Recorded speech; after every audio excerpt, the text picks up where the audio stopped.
9,300, 8,800, 9,100, 9,146 kilobytes per second.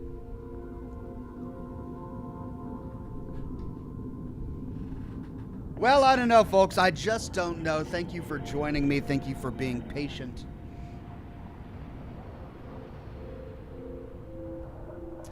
I'm not exactly sure what's going on right now because while I was having the internet connection problems earlier in the broadcast, I did a number of speed tests and they all came back great.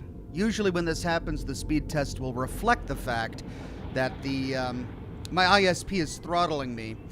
But I could never actually catch that during the speed tests that I ran today. And yet I wasn't getting anywhere above 3,000 kilobytes per second. I was oscillating between 700 and 3,100 or something like that.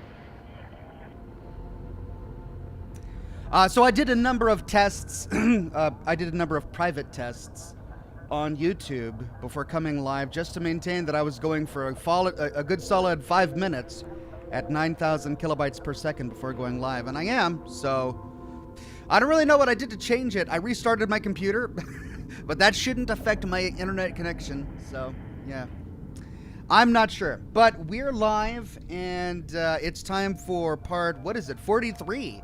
Part 43 of Starfield. Good to have you all on the program today. Lizzie Chizzy on Twitch says, welcome back. Thank you, Lizzie Chizzy. Thank you for your patience.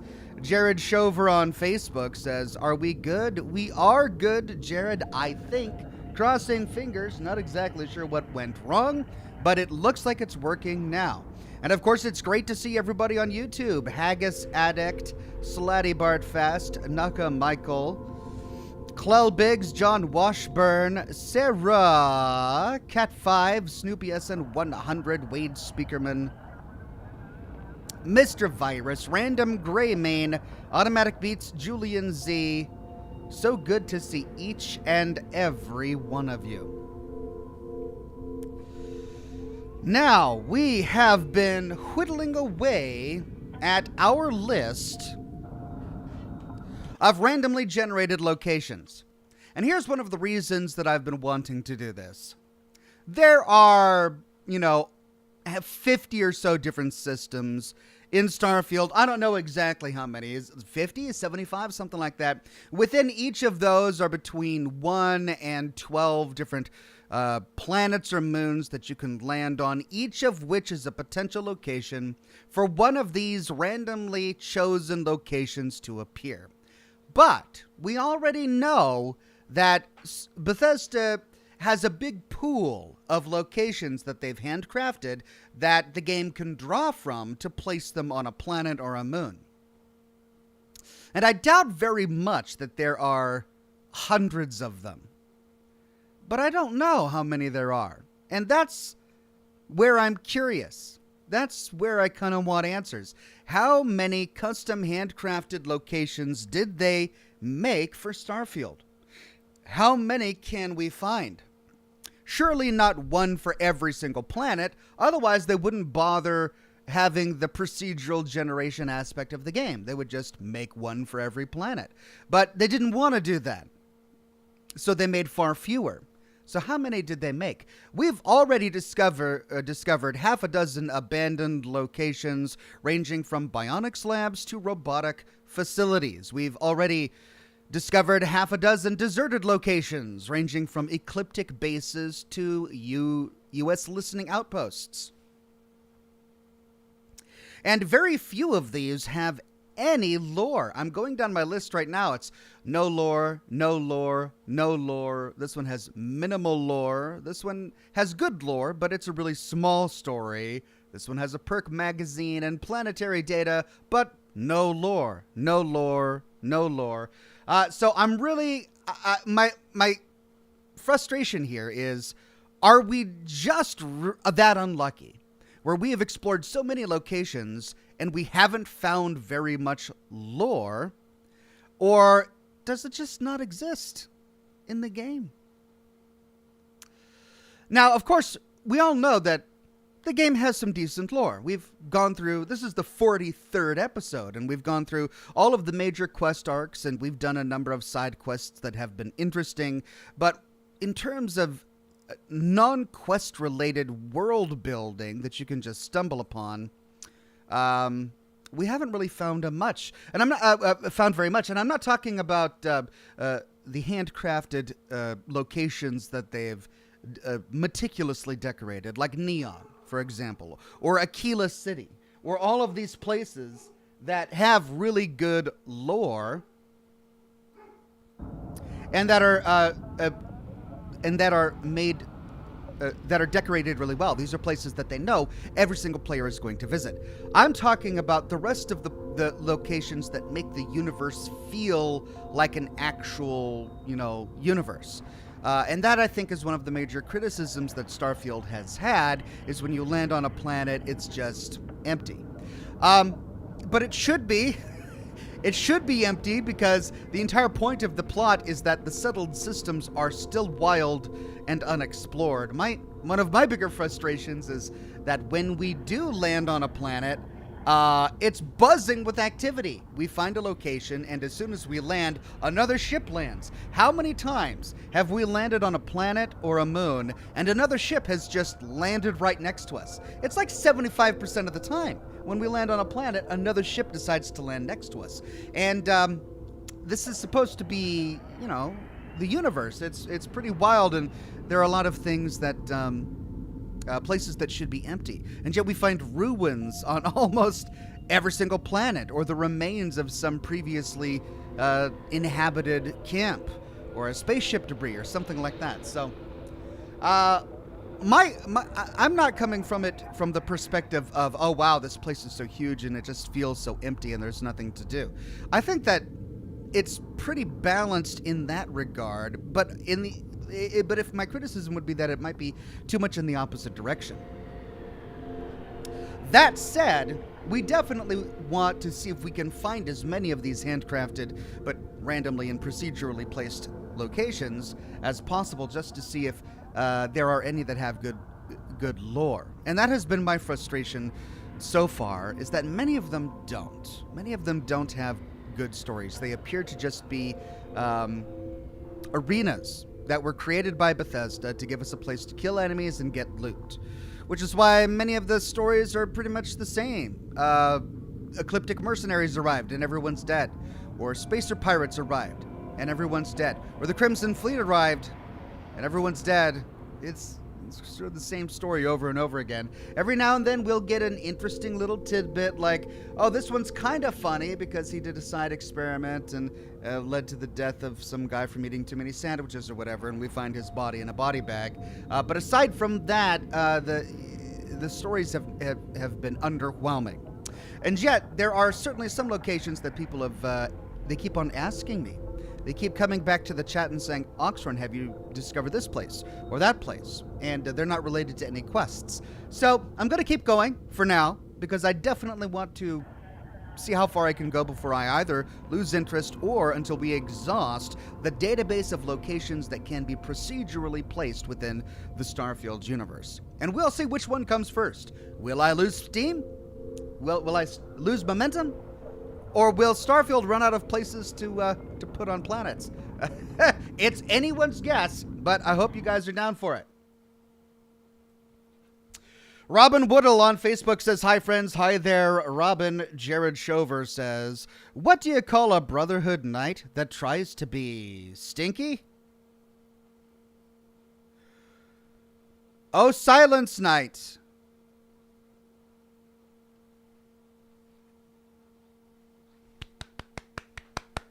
Thank you, Jared.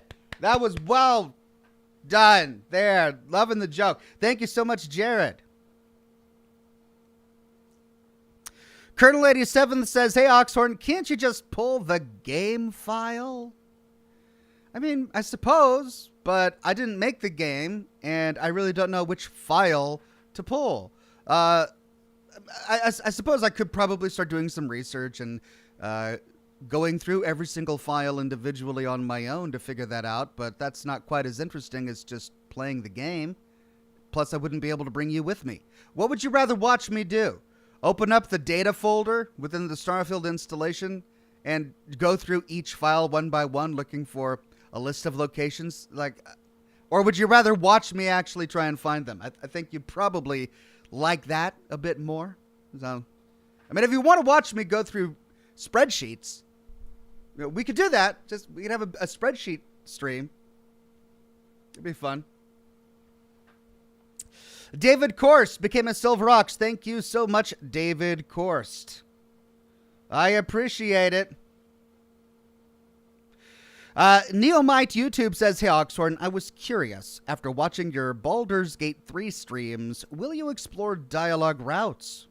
No, absolutely not. With Fallout 4 and the previous Fallout games, I was able to explore alternative dialogue routes because of the way their save system is set up. And, I mean, that's the wonderful thing about Bethesda games is when it comes to the way they let you save your game, they give the power of your playthrough to you. And so many modern games, and I complained a lot about this when we were playing the latest Jedi Survivor game, but there are so many modern games that want to rob you of that power. They want to manage your game saves for you. They want to give you one save slot, and they want to automatically save for you whenever you get to a certain location, and they don't want you to load a previous save to do something differently or explore a different location. No, they want to hold on to that. They want to hold the reins and drive you. With Bethesda, they just let you do whatever you want with your game saves. You can save almost literally whenever you want to, with a few exceptions. And so with the Fallout games, I'm able to quick save during dialogue, or I'm able to save directly before talking to a person, and so I can explore all of the different options before moving on. And with Fallout 4 in particular, there's only 4 options.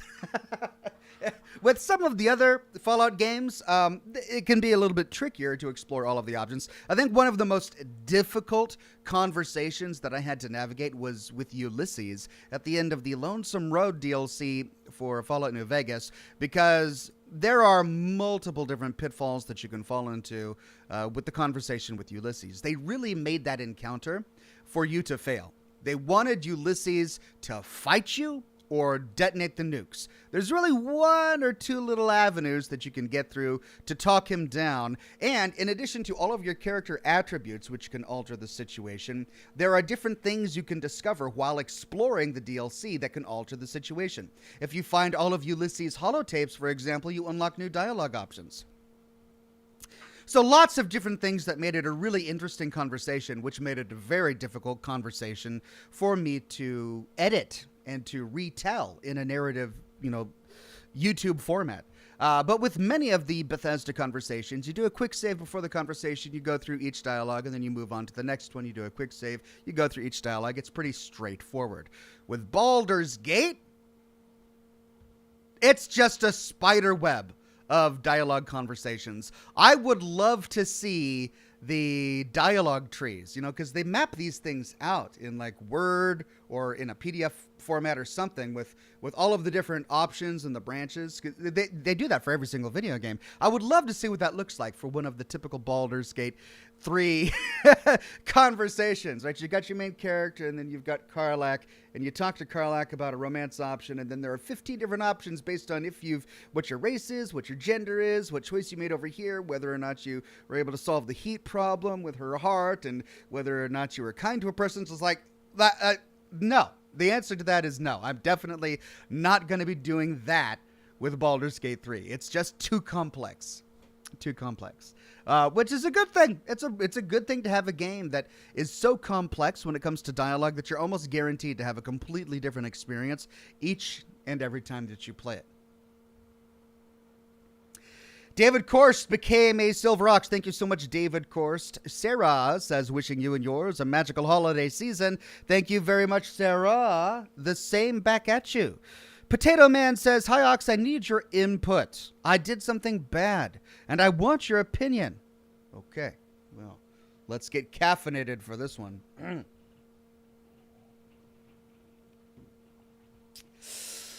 I found the box set from a couple of years ago that go over $600, and the person sold them to me for $50 because I convinced them.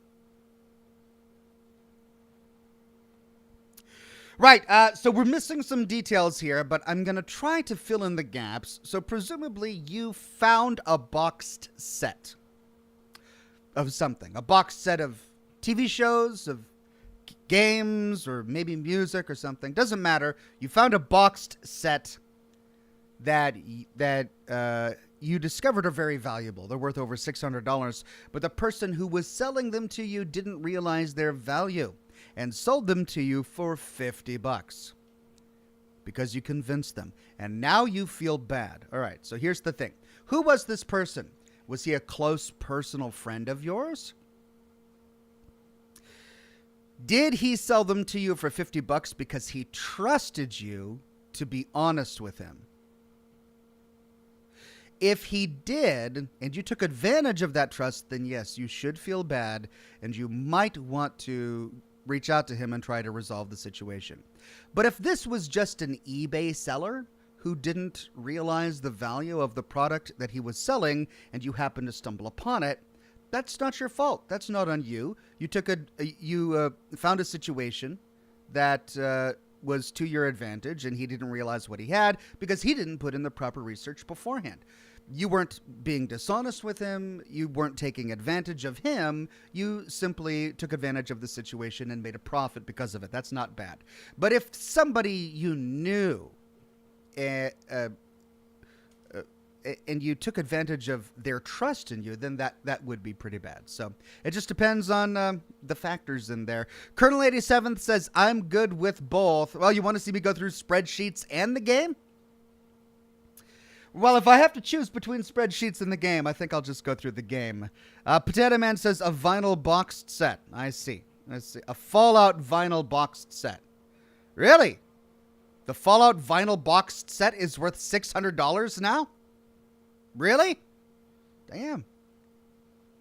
Well, I guess I'll keep mine. It's just sitting over there at the bottom of my bench. I haven't even listened to them yet or opened them. I didn't realize it was worth that much. Anyway, yeah, you're going to have to figure out on your own whether or not you took advantage of a friend or if you took advantage of a marketplace situation. Devin Byron became a Bronze Ox. Thank you so much, Devin Byron. Slatty Bartfast says, Merry Christmas to you and yours, Ox. In case you want to look, there are a couple of unique places in Beta Turnion and Beta Marie systems, at least in my playthrough. Well, I think we're finishing up a side quest right now, and once we're done with that, we can find a new star system to explore. So I'm going to take a note, Beta Turnion and Beta Marie. Now, of course, these places they change from playthrough to playthrough with certain exceptions. Like the ECS constant, for example, I believe is always over Porama. So will these locations turn out to be very much the same? I don't know. We'll have to dive into the game and check it out.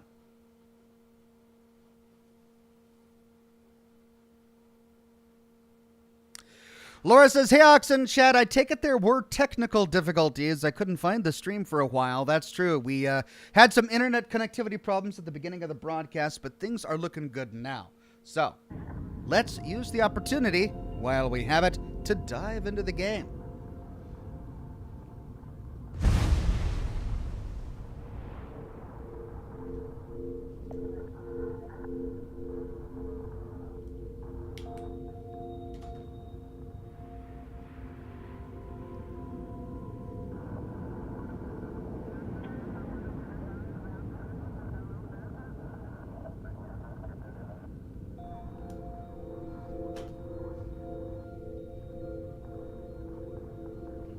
Jared Shover on Facebook is back with more jokes. Here we go. What do you call a Brotherhood knight that gets holes in his armor from a recent battle? We're going to think about this for just a second here. Let's process it. Brotherhood knight, holes in his armor, recent battle. Oh, holy night. Because it's close to Christmas. Jared, thank you.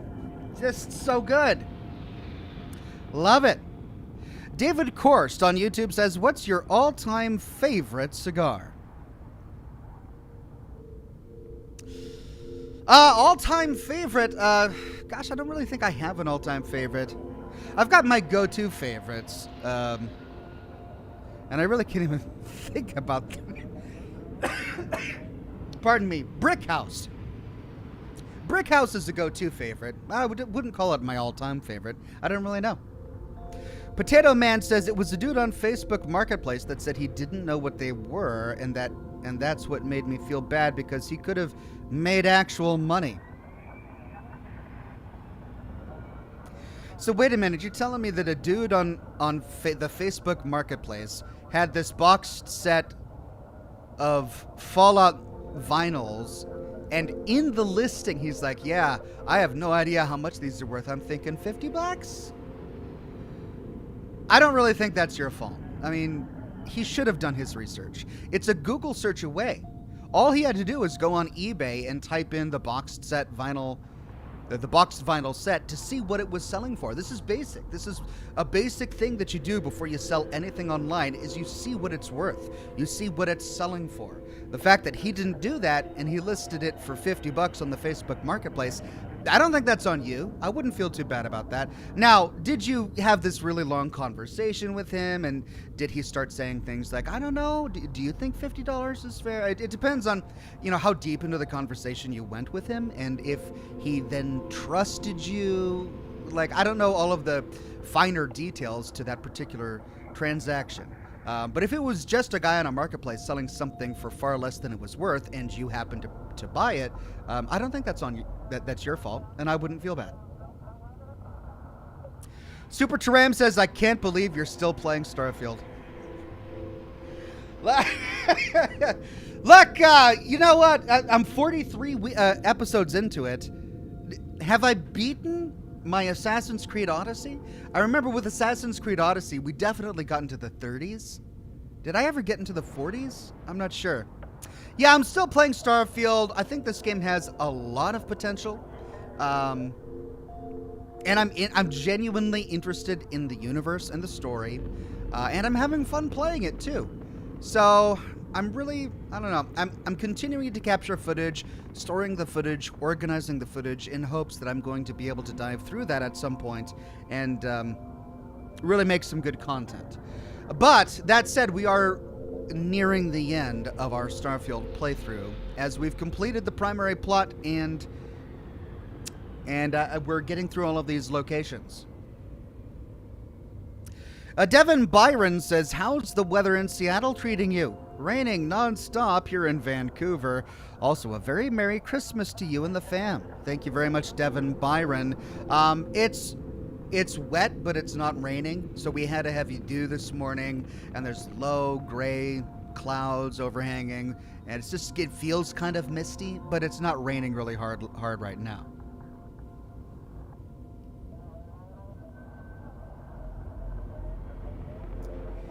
Okay, now when we logged off, it was due to a glitch. Let's see where this puts us.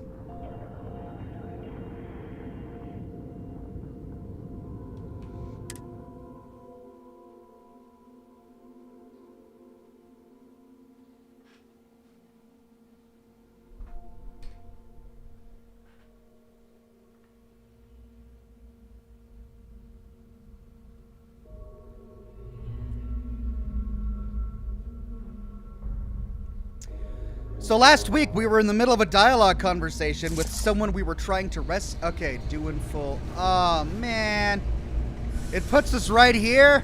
Doggone it. We got to fight through all of that again.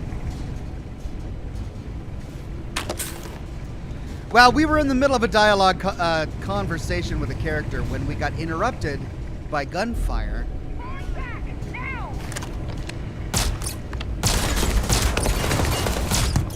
I see them! Here we go!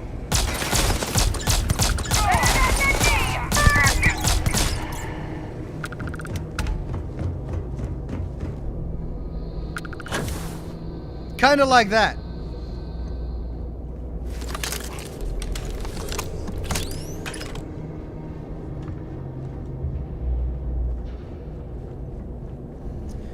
We got interrupted in the middle of conversation, kind of like that.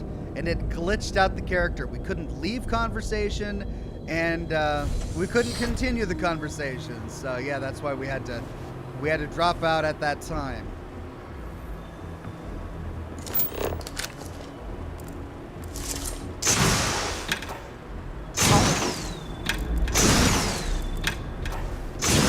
Could you not walk in front of me when I have my gun out, dude? Alright, it's gonna take us upstairs. Let's do that in just a second. I want to finish looting this floor.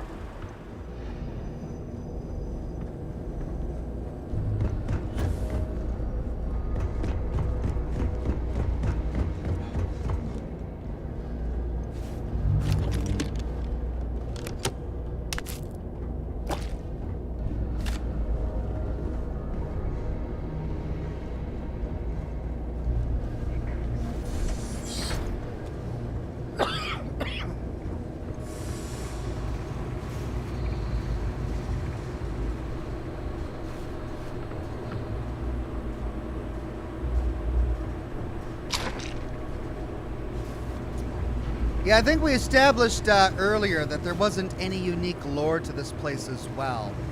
This, like so many others, is just a spacer den with one of 3 enemies in it: Spacers, Ecliptic Mercenary, or Crimson Fleet. I'd say House Varun, but we rarely see House Varun anyway. They rarely show up.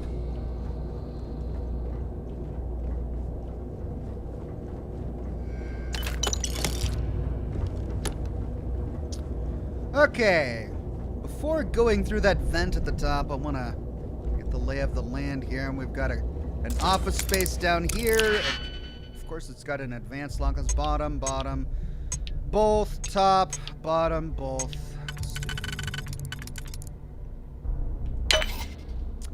That. It's going to be bottom only.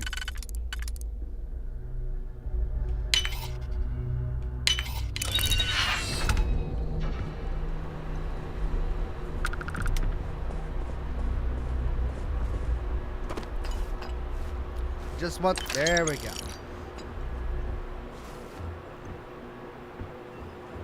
And the terminals are all closed.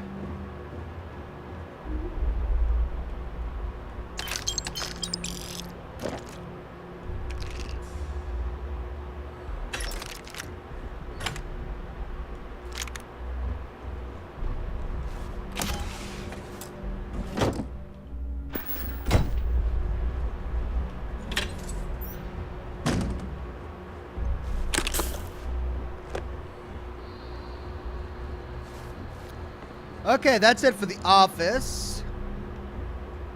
Let's see what was through this room over here. We'll go ahead and quick save as we explore this place, just in case we got to do this all again.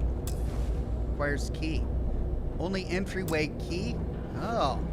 Did I somehow miss a key?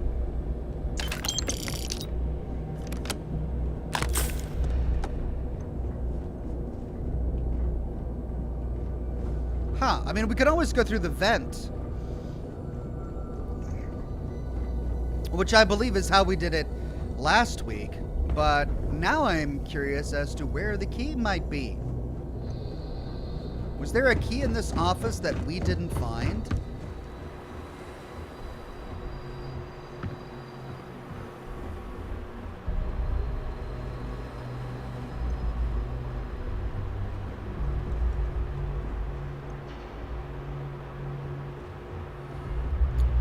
I don't know. All right, well, let's go upstairs then.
Also, this is going to give us an opportunity to meet the captain by the way that we were supposed to meet her. Because we went through the vent last time, I think we missed a bunch of dialogue. Is it true that you destroyed the Crimson Fleet with nothing but your bare hands and a sandwich? Oh, that can't be. You so wouldn't need the sandwich. This game is really preoccupied with sandwiches. Even in Starfield marketing, there was just a ton of talk about sandwiches. All right, she was right here when we found her last time.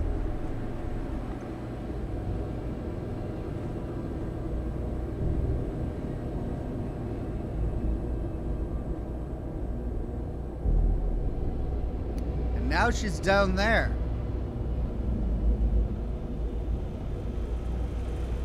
Hey, you're not supposed to be here. I'll cover you.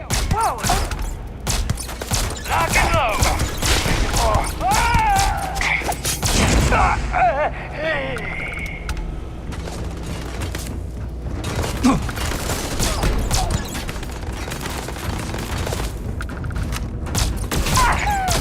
Light 'em up. Keep your head down, Worthy. I mean, we aren't taking enough for this.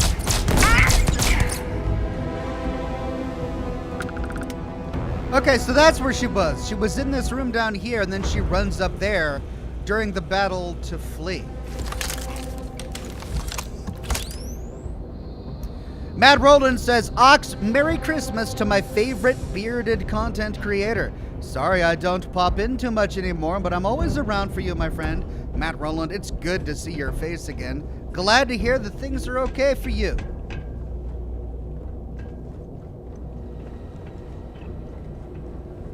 Right, before we talk to her, wow, what's that? A Sentinel's refined Varoon spacesuit. Legendary. And it sucks. Compared to what I've got. Oh. It'll be good for a companion, I suppose.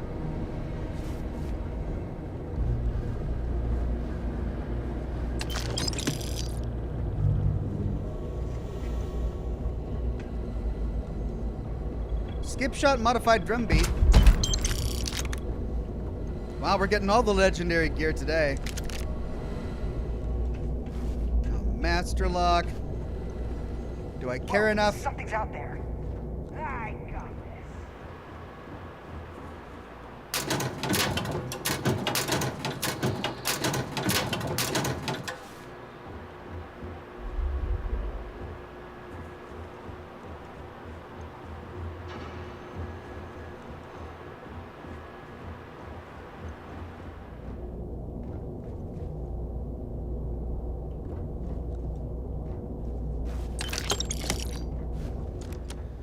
All right.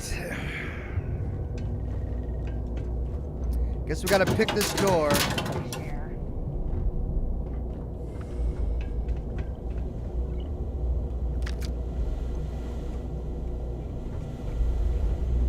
What, you got a death wish?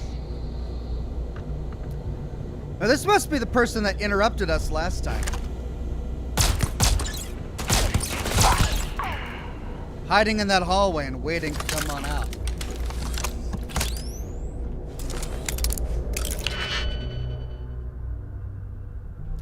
Ugh. Alright, top and bottom. Bottom two, all of them. Middle rung, top and middle. Oh dear God. Finally.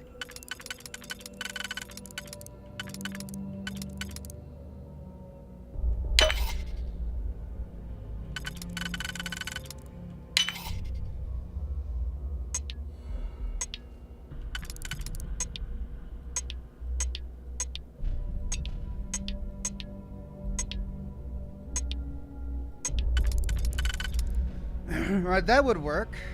And that would work. That does it. Not too bad.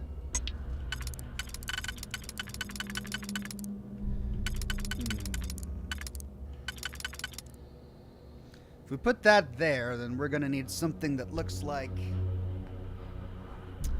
That wouldn't work. That could work there. Okay, instead, what if we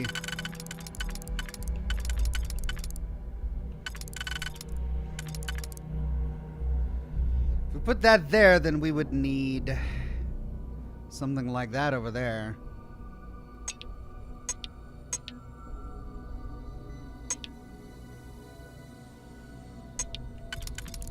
We could put that there, and then that there, and then we would need... No, that wouldn't work either. That's got to overlap. If we use that, we can't. So that's not going to work. Could use that there.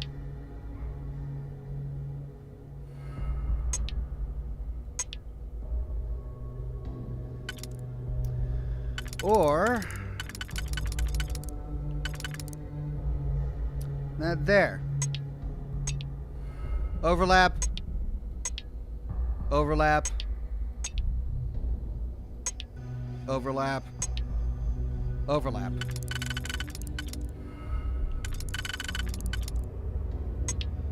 Oh, did I somehow ruin it already?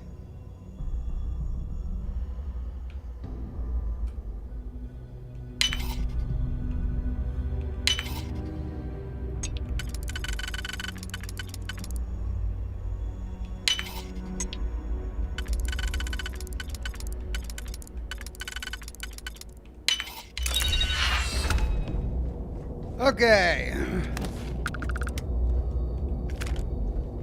And it's not worth it. Because it rarely is.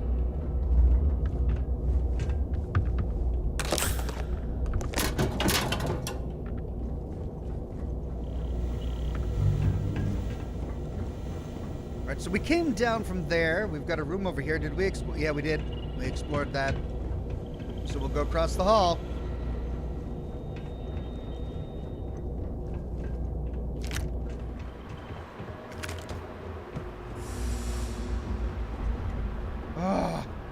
I don't care.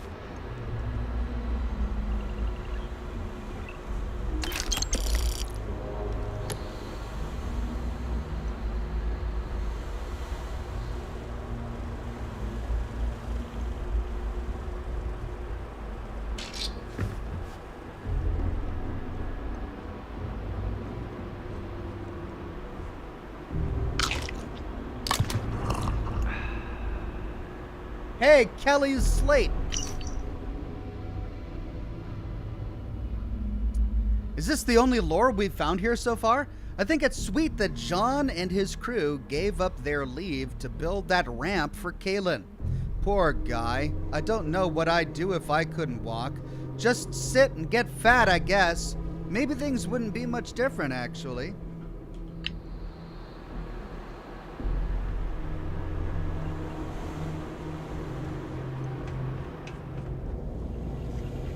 That ramp?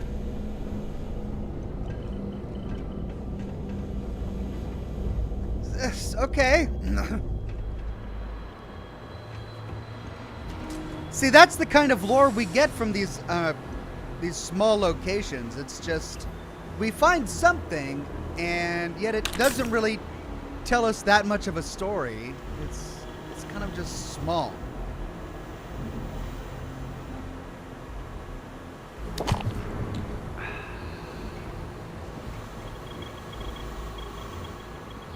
Could have sworn I heard a terminal somewhere.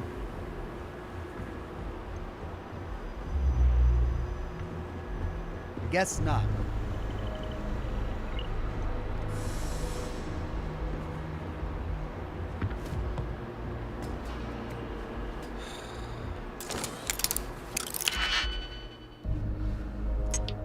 And in the end, I have to know whether or not there's lore in here, even though I already know the answer.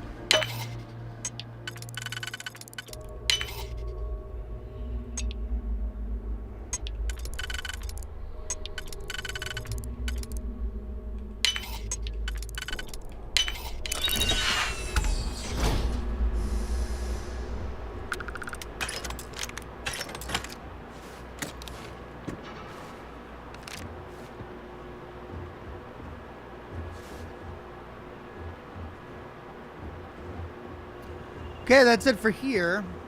She's waiting for us over there, but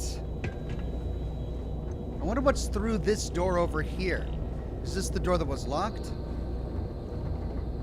Yeah, requires key.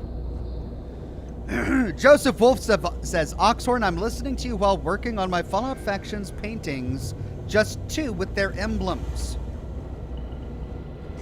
That's great, Joseph. Love the creativity. Keep it up, my friend. Good to have you on the program today.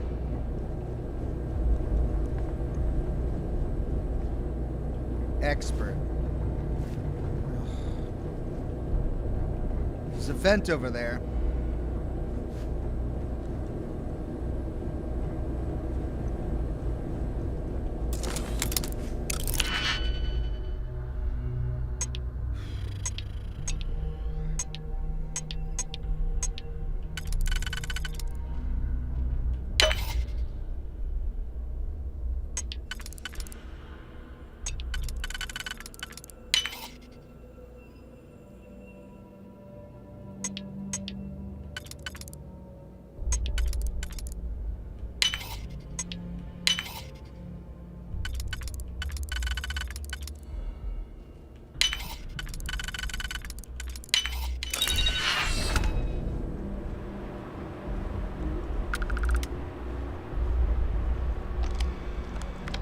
There we go, terminal. 1 second.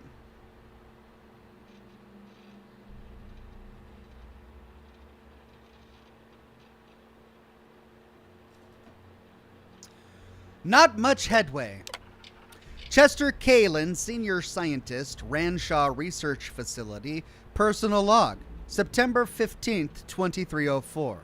After multiple reports of increasing pirate activity in the sector, any attempts to have our security beefed up have been denied.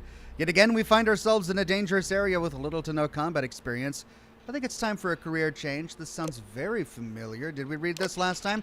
Chester Kalin, senior scientist, Ranshaw Research Facility, personal log, September 15th, 2304. Come to think of it, we do have some pretty decent weaponry in its storage room. Okay, we did read this. Who am I kidding? Unlock the office door. Open storage room. Opening.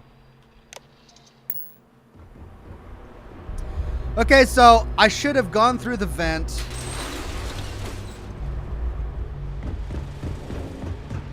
Like I did in my last broadcast. Oh, wait, no. No, the vent doesn't lead up there. Oh. Oh, I could have seen this. I could have used my jetpack to jump up here. Oh, it's a completely different vent system. Oh, wow. Oh, it's not. It's not completely different. There, see? It connects there. Or I could have jumped up without using my cutter and opened one here, which then led to the executive's office, which allowed me to unlock every single locked door. Okay, pretty cool.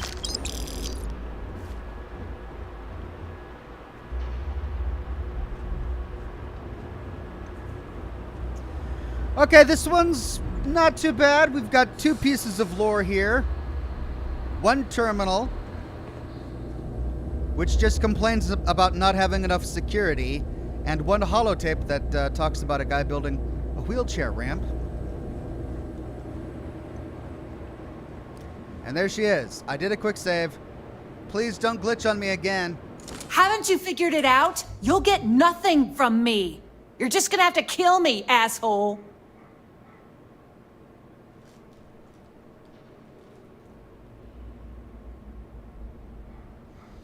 Well, last time we said, what happened to you? Let's try saying, I'm not your enemy. I'm with Galbank, and I'm happy to find you alive.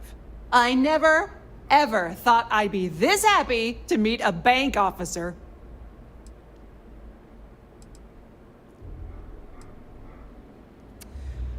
Two options. The pay isn't worth what I had to do to get you, or pay back what you owe, and we are good. Let's try that. Happily, eagerly. I could kiss you. I'll make my way out of here in case any reinforcements arrive. Thank you. And that's all we had to do. But we got stuck at the very end there. last week because we got attacked. And she's making her way out really slowly by standing in one place and staring off into space. That's okay, delinquent CEO. You do you. I'm not gonna judge. Jersey says, darn you, Ox. You made me give Fallout 76 another chance. Played it over 50 hours after your first vid on the new update. Loving it so far. Well, I'm glad you're enjoying it, Jersey. Personally, I was pretty disappointed with the Atlantic City update that we did get. Mainly due to the frustrations I had with the first quest. The tax collection quest was just insane. But the casino was fun, and the quests we did on day 2 were actually really fun. Exploring the aquarium, that was a fun time. But the first day was just rough. Do you need anything? Your clothes clean, your boots polished, your mirror shine.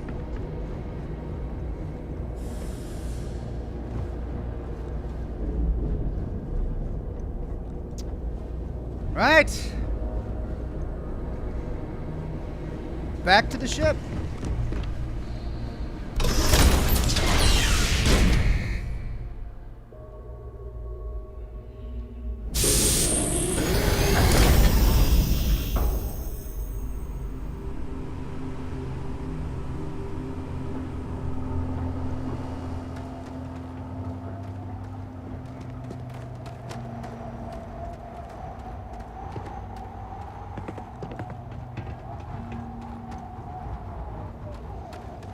Mando Cool Cat says there's Barrett lore in the Nera system. Is there?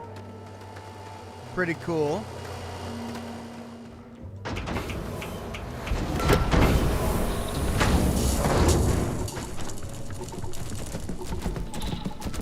Yep, still there, dancing in the seat.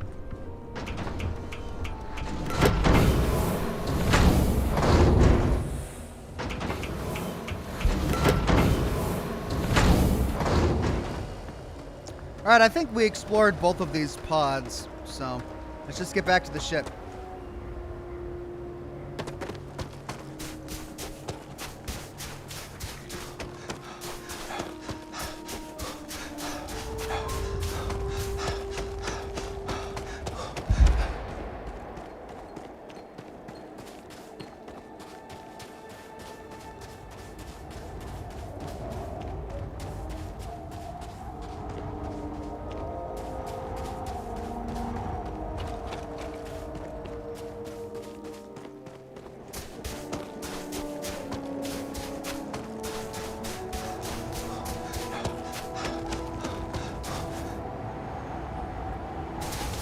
Ah, come on.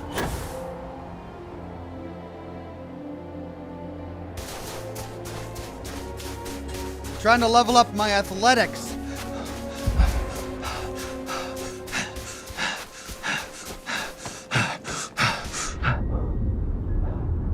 Come on, athletics. I can't wait till I'm done with that one.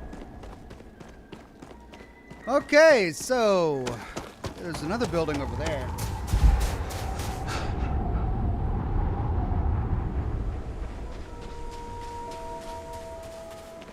Captain, it is pleasant.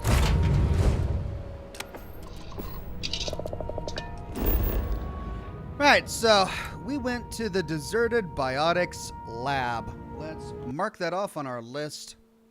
Deserted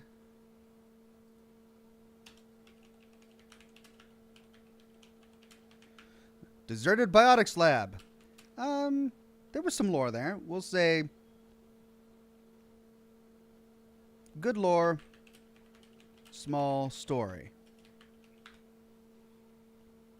Because the abandoned bionic lab also had some lore, but it was small. This one, some decent lore, but it was small. Interestingly, both of them were bionic and biotic. Those two had a little bit of lore, but everything else has had no lore. All right, anyway. Yeah. So we need to go back and turn in the quest. But we haven't finished exploring the Tau Ceti system. So we'll have to make a mental note to come back here later to finish exploring Tau Ceti.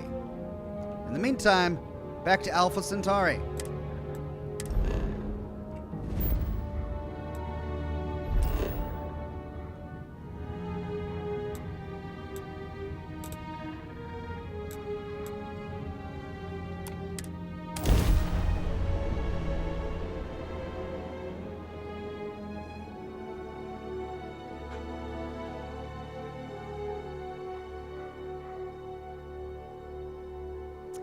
Twilight Phoenix Fox on Twitch says, "What's up, fam?" and sexy chat, lol. We do have a sexy chat, don't we? Yeah. What's up, sexy chat, lol.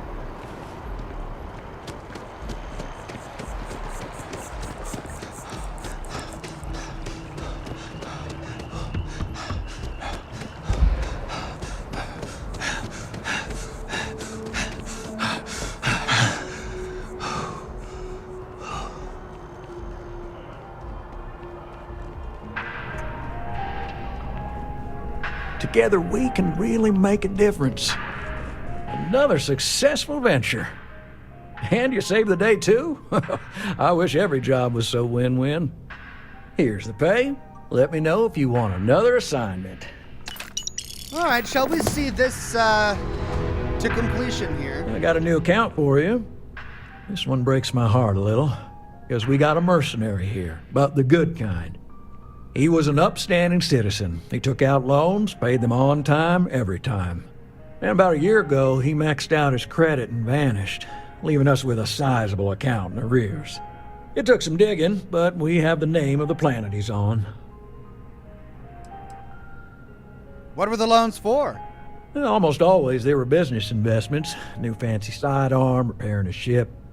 Guy saw a lot of action. Often he was living a good life, but you hit setbacks in his line of work. We considered him a good investment, a decent, hard-working member of the community. Details, please. There you go. Now, I know I keep harping on this, but go easy on the guy. Maybe he's hit some real bad luck. It could happen to any of us, right?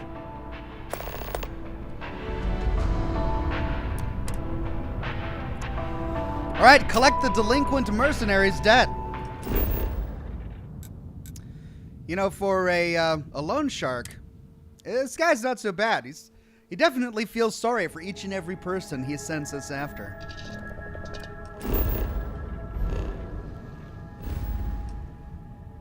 Okay, this sends us to Shakarov.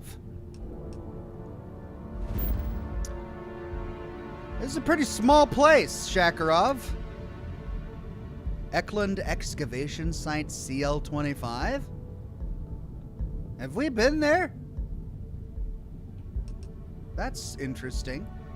Well, it's such a small system, maybe we should finish this off. Good Stuff says, I mean, he's a bank employee, not a loan shark. I mean, yeah, you're right. Technicality. Mirror 2. Mirror 2. What have we got here on Mirror 2? A radio tower. Interesting. Moon of Bonner.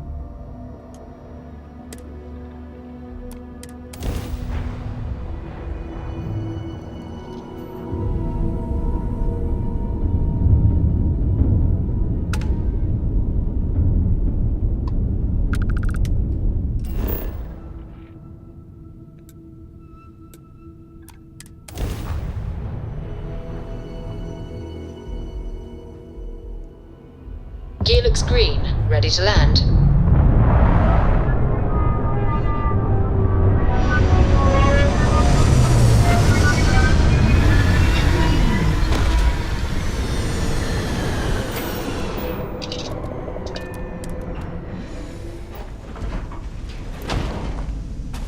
Hello, Captain. What a place to hide out. I mean, I can't imagine this guy purposefully defrauding a bank just so that he could spend the rest of his life here. That would drive anyone crazy. He's only doing this because he has to, right? Let's find out what his story is.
Yeah, there's little things like this, little platforms, little abandoned cranes and stuff like that, which litter almost every single planet, no matter how far flung it is.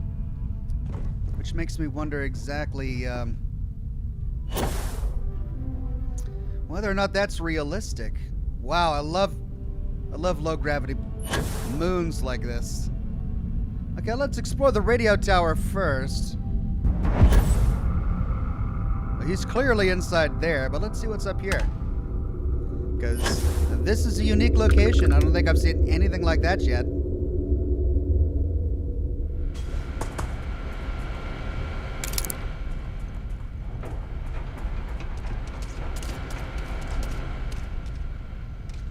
Can we climb it? Is there a ladder?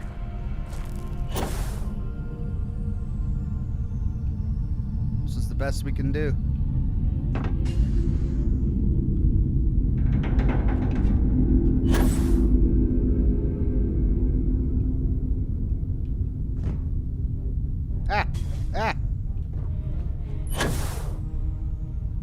Hey, there's something up here.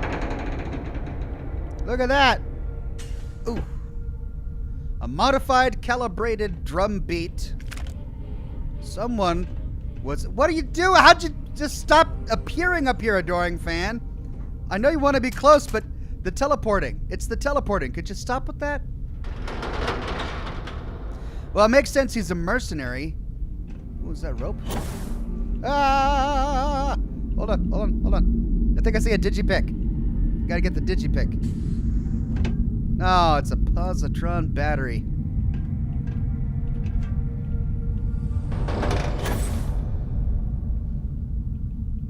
Oh, this is gonna hurt. Ooh! Oh. Okay. I'm alright. Wow. What a shot. Holy cow, look at this. But see, that's what I'm all about. There's stuff everywhere. That's where I land. There's a structure. There's tiny little debris over there. There's a cave. Something over there. All the complaints I read are people saying, yeah, it's so empty and there's nothing. But then you land on a moon like this and you can't not look in a direction and find something. Okay.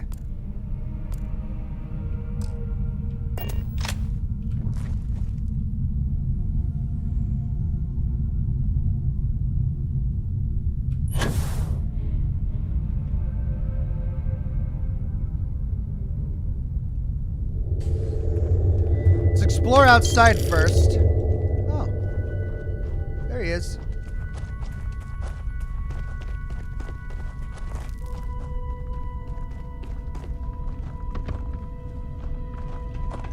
Man, gravity sucks.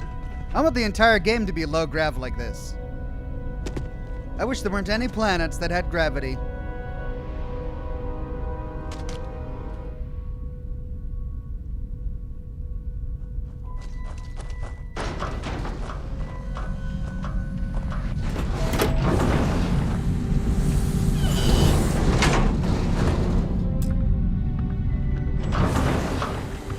Knock, knock!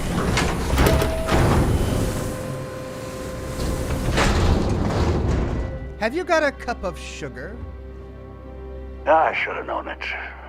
There's no hole deep enough, no rock desolate enough that Galbank won't find you in time. If you're here for payment, I've got none to give.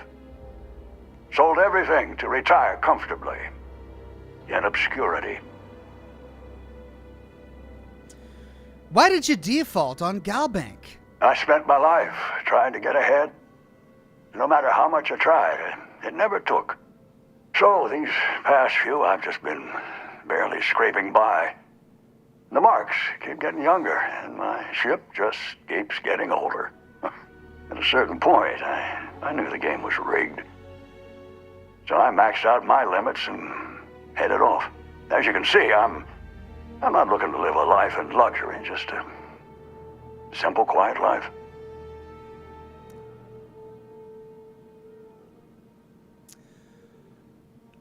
Okay. clearly he's on some tough times here. He worked his entire life trying to get ahead, and it didn't work out. But then his last decision is to max out all of his credit and then disappear.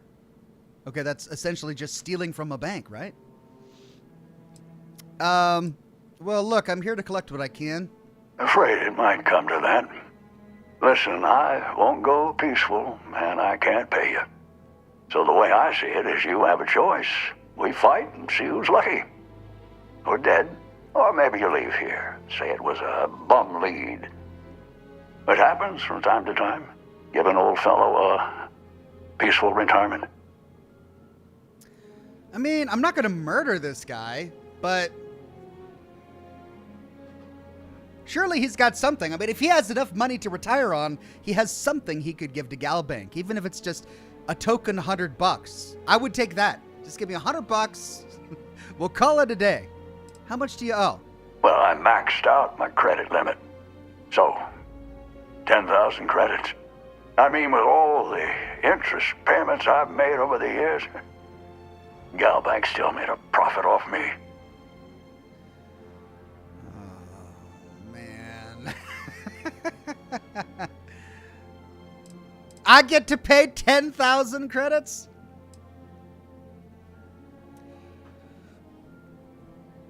Oh. All right. There are a lot of quests in this game that just... The only good ending is where you pay a ton of money.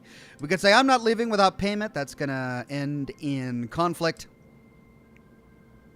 We could say, it's too bad I couldn't find you. Looks like Galbank struck out this time. But that might lock me out of future quests with this guy.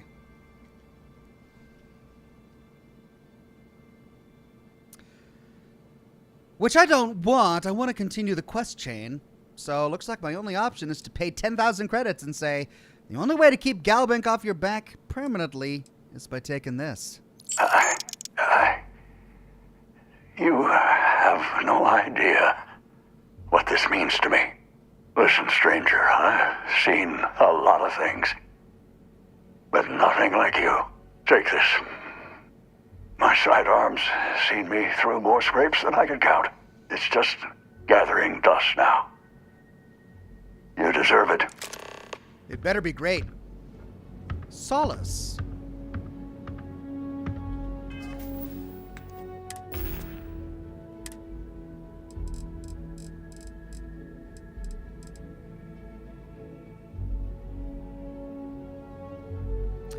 $124. New ammo type as well, but it's just an urban eagle. I mean, not a new ammo type, but an ammo type that I don't use very often. I've got plenty of rounds for it.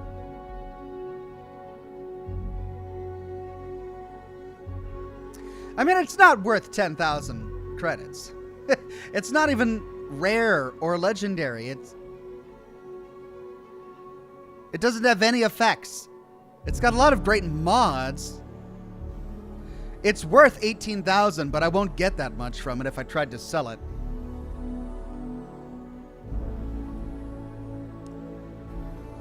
All right. How is it worth more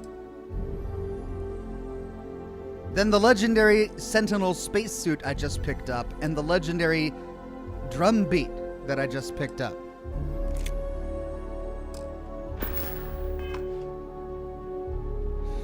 All right, you got any other loot? Trauma pack.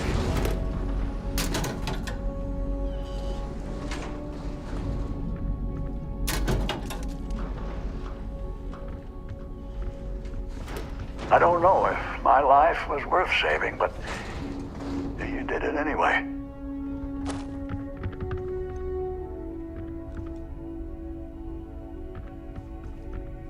Yeah, I'm starting to wonder that too. People are saying Constellation members have visions. Well, I hope all your visions involve kittens and rainbows. Ugh.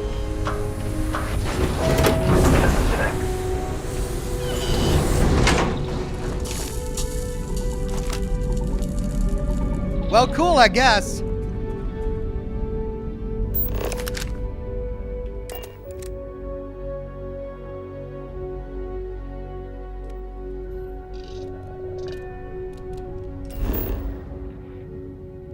Okay. Well, we explored this moon. Oh, wait, we didn't. There's a deserted UC listening post on the opposite side, but that sounds familiar. Have we explored a deserted UC listening post? We did. No loot. It had a lot of loot, but no lore. Deserted UC listening outpost.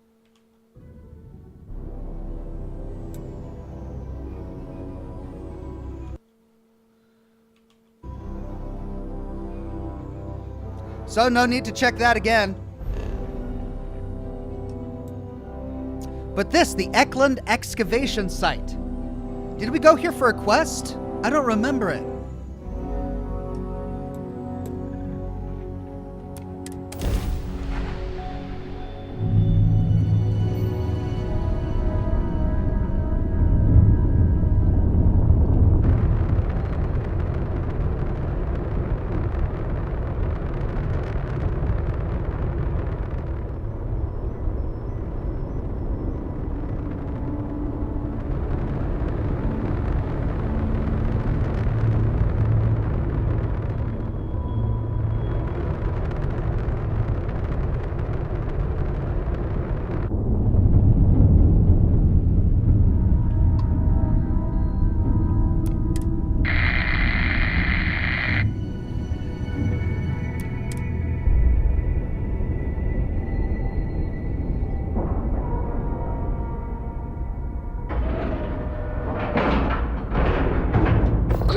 On outer hatch.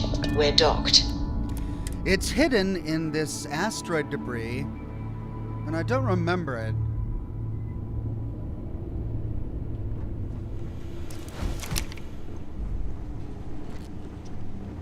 Captain, hello. I am satisfied to see that you survived your most recent sleep cycle. Let's explore it.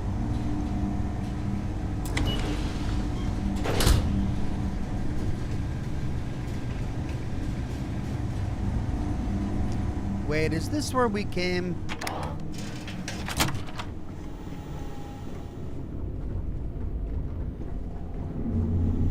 I think I might remember it.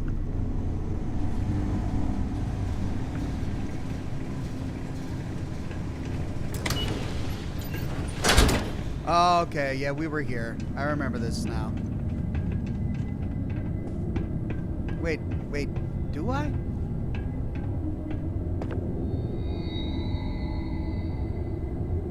If we've been here, why is everything... Like, we would have had to have cut these pins had we been here before. I recognize it. That's the thing. I recognize this, We came here for a quest. I believe it was a ranger quest. Or was it a different location that happened to look exactly like this one? Bang head here. Stress reduction procedure. Place poster on firm surface and follow directions in the circle until unconscious. I mean, yeah.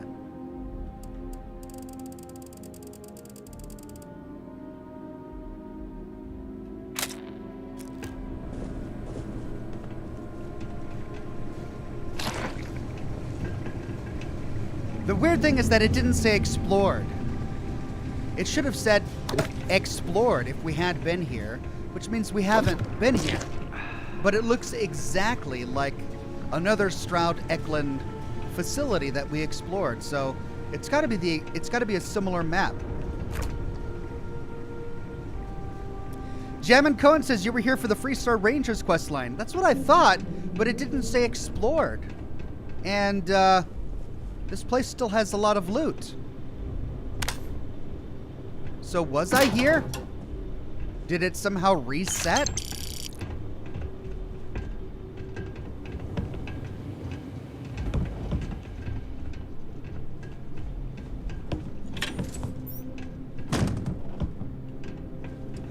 Robert Downs says, what are you grateful for this year, and what's your favorite game of the year? I am grateful for family, of course. I'm grateful for my job and my community.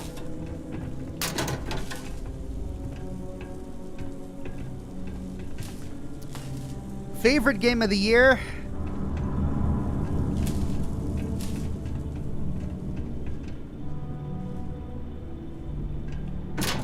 Do you think the documentary about your life will be made into a movie? And who do you think will play me? That's a great question. I really enjoyed Dredge, though it was short. It was really short. I'm enjoying the Dave the Diver. It's all right. I wouldn't call it a game of the year, but it's fun. Those are both indie games, though. Alan Wake 2 has just been amazing. Would I choose Alan Wake 2? Maybe I would. It's where you found Maya Cruz, says Jamin Cohen. Yeah, you're right. But is it? I mean, it looks like where I found Maya Cruz. But nothing has been looted. Like, this door is still locked with a master lock. I'm finding caps, or credits, I should say. And foodstuffs all over the place. Like, had I been here before, it would have been looted, but it's not looted.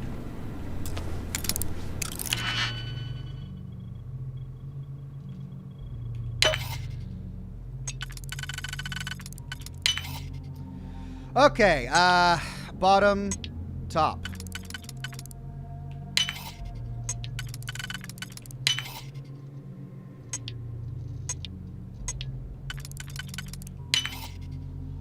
Here we go.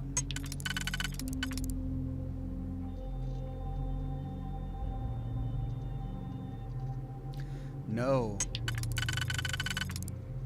Yes.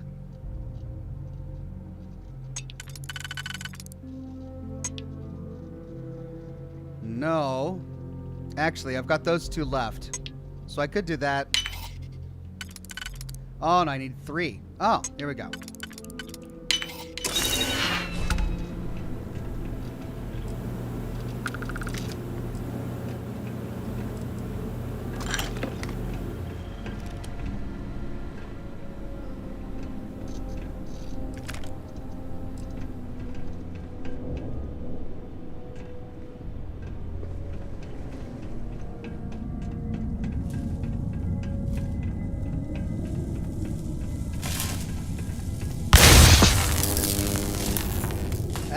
I just had to. I had to touch it. I saw electricity and went, ooh, gotta touch.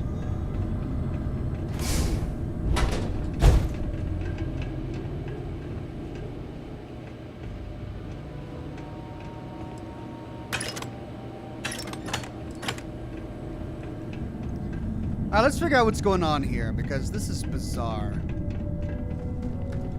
I remember being here. Chat remembers me being here. I came here for a quest. But was it here, or was it a place that looked just like this? Did they reuse this entire dungeon?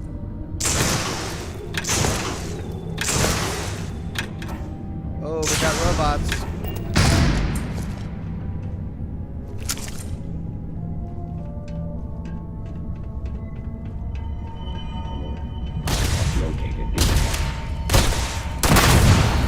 Sensors report a probability of enemy damage.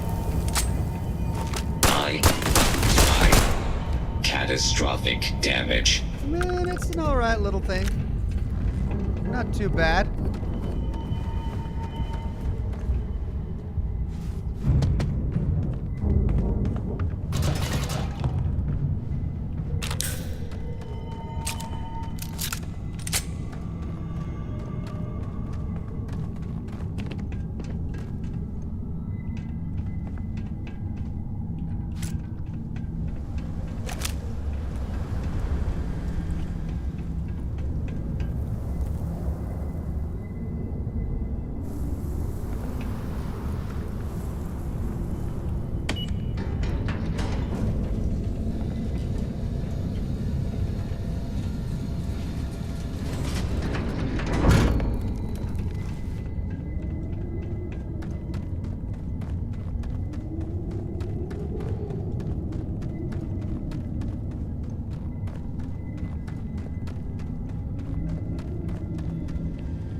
All right, adoring fan.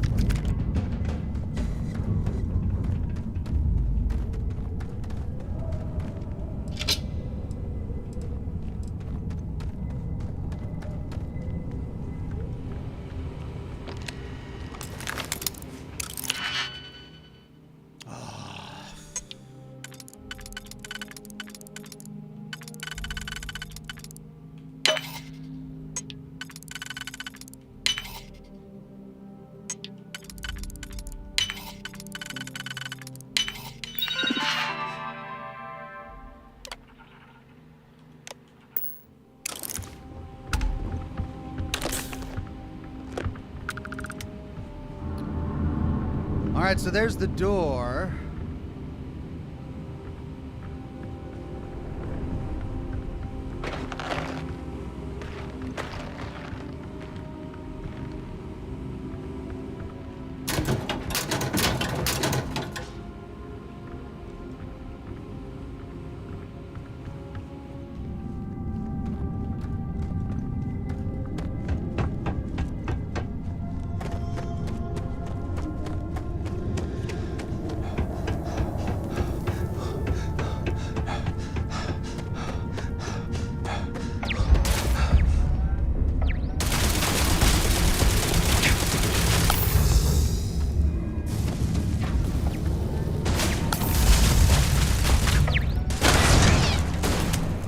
Oh, it was on top.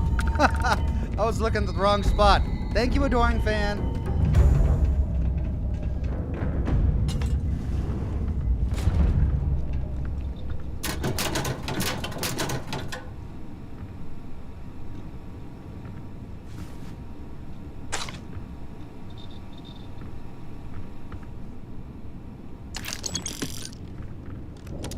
That Cullen guy says, Ox, would you consider playing Grand Theft Auto 4 or 5? Cheers.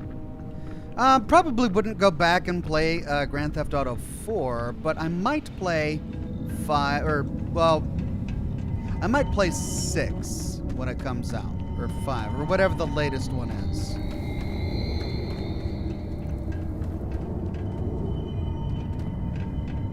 Yeah, I remember this, and then we had to jump down.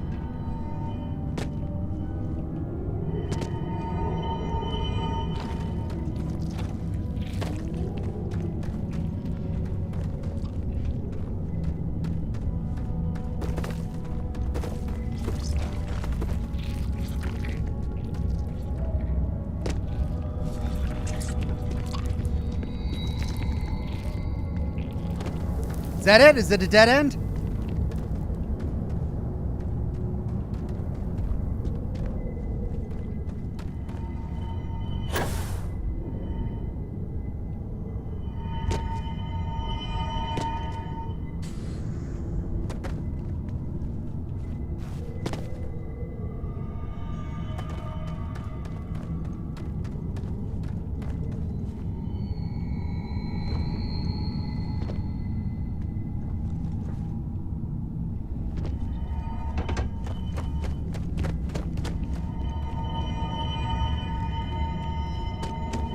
No.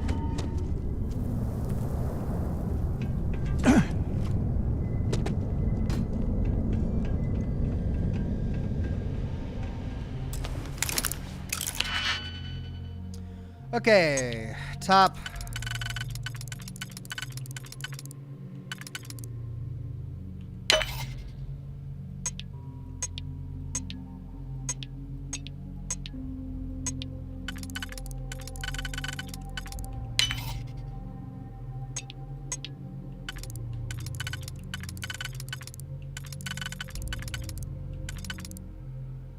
But if that went there...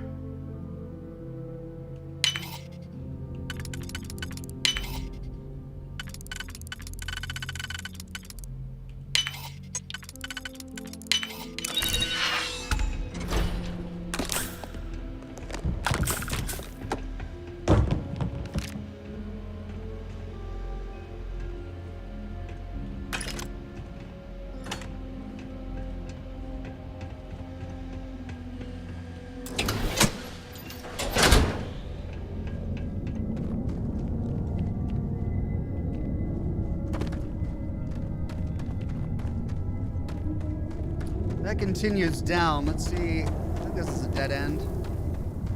Yeah, we've got an already destroyed robot here. Oh man, now I'm encumbered.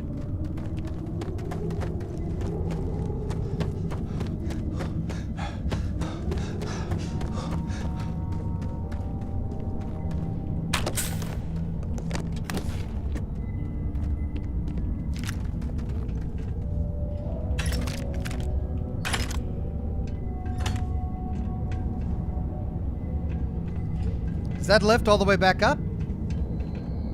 No. It goes further down.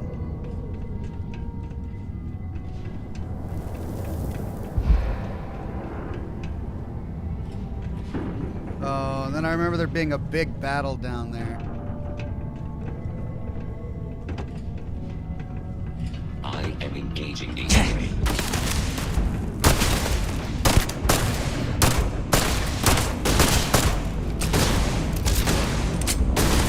Oh, it hurts! It hurts! Massive damage. My fragile bow!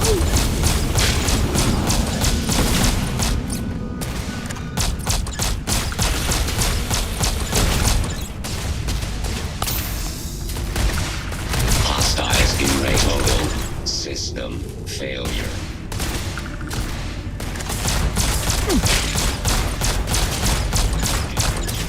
All systems.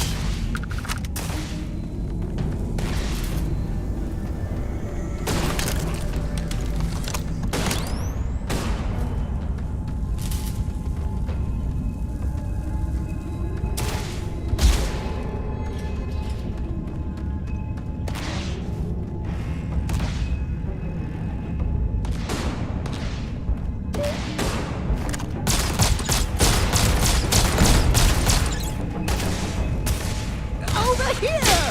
Attack me! Massive damage.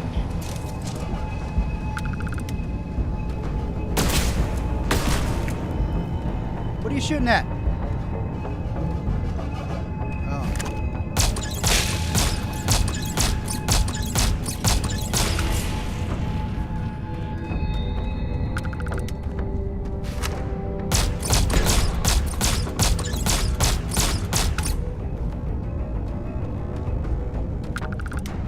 If you're over-encumbered and in need of any assistance, I would gladly share some of your burdens.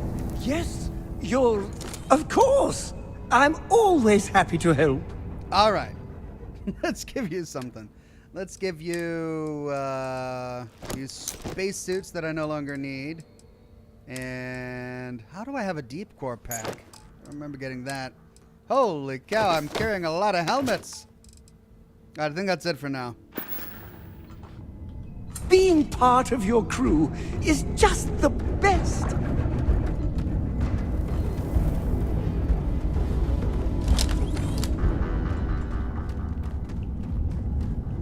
It's got to be up there. So let's climb it.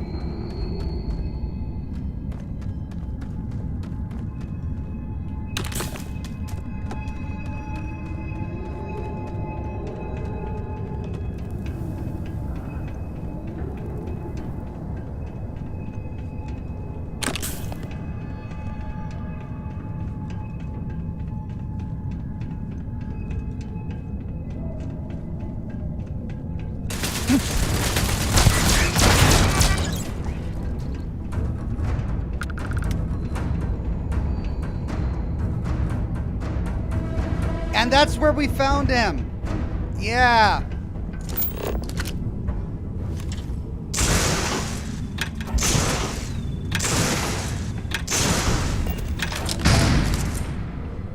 It was the Freestar. It was the first. We found the first guy holed up in here. And then we had an option whether to kill him or not. Remote turret control. I've already destroyed the turrets. Is the body still here?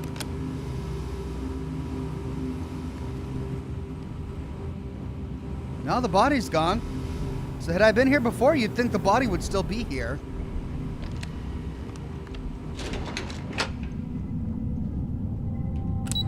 And that's it.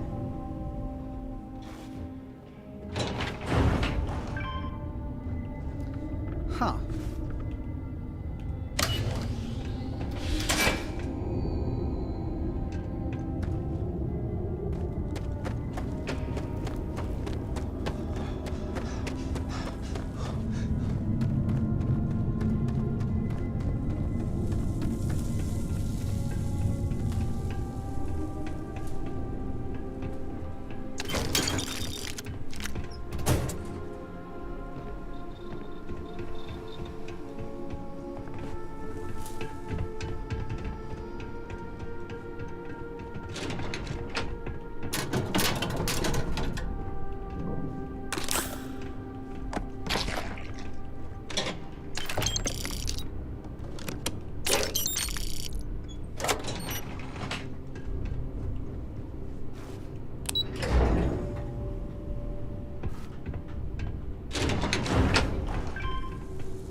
Okay, so we've been here before. Either this is the exact same place, and somehow all of the loot respawned. Captain, greetings. And the marker that should have said explored disappeared. Or it's a completely different place, and they reused the interior of another place that was designed specifically for that quest.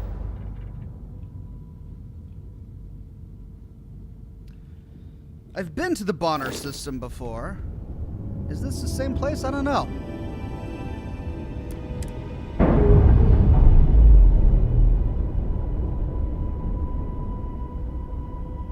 We're free and clear for flight.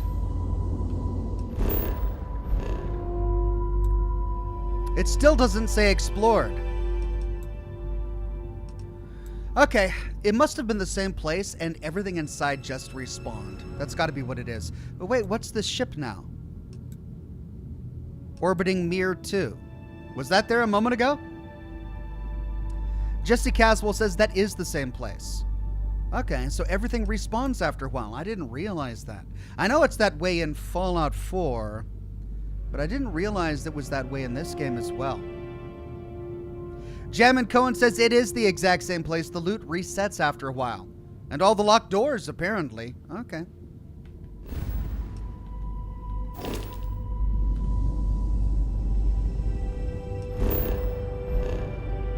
What's the ship?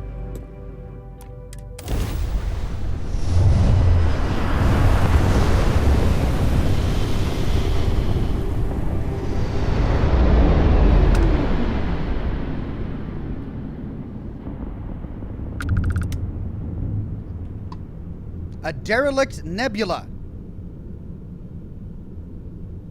Okay, now that we haven't done. Derelict Nebula? We can't hail it.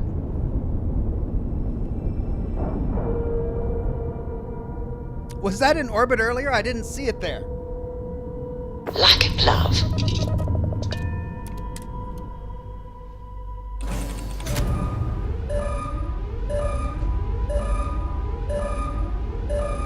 Oh God, what's going on?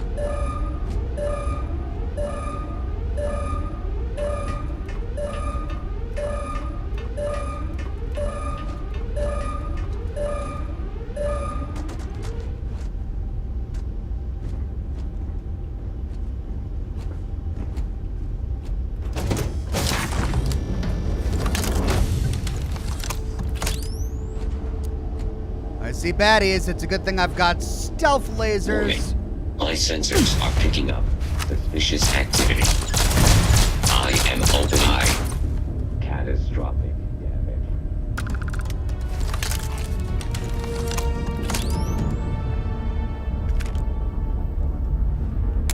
A worker? Did the security robots go bonkers and just kill all the workers?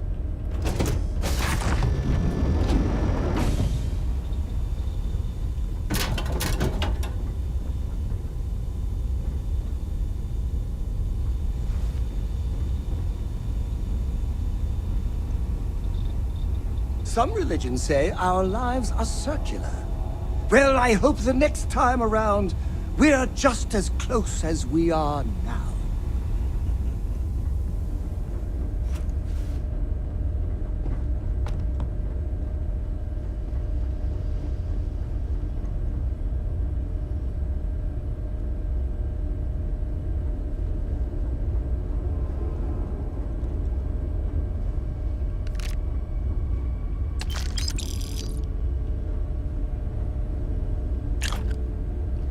We've got some dead workers and dead citizens here.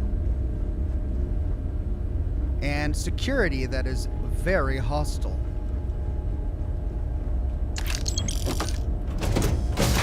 Sensors have detected.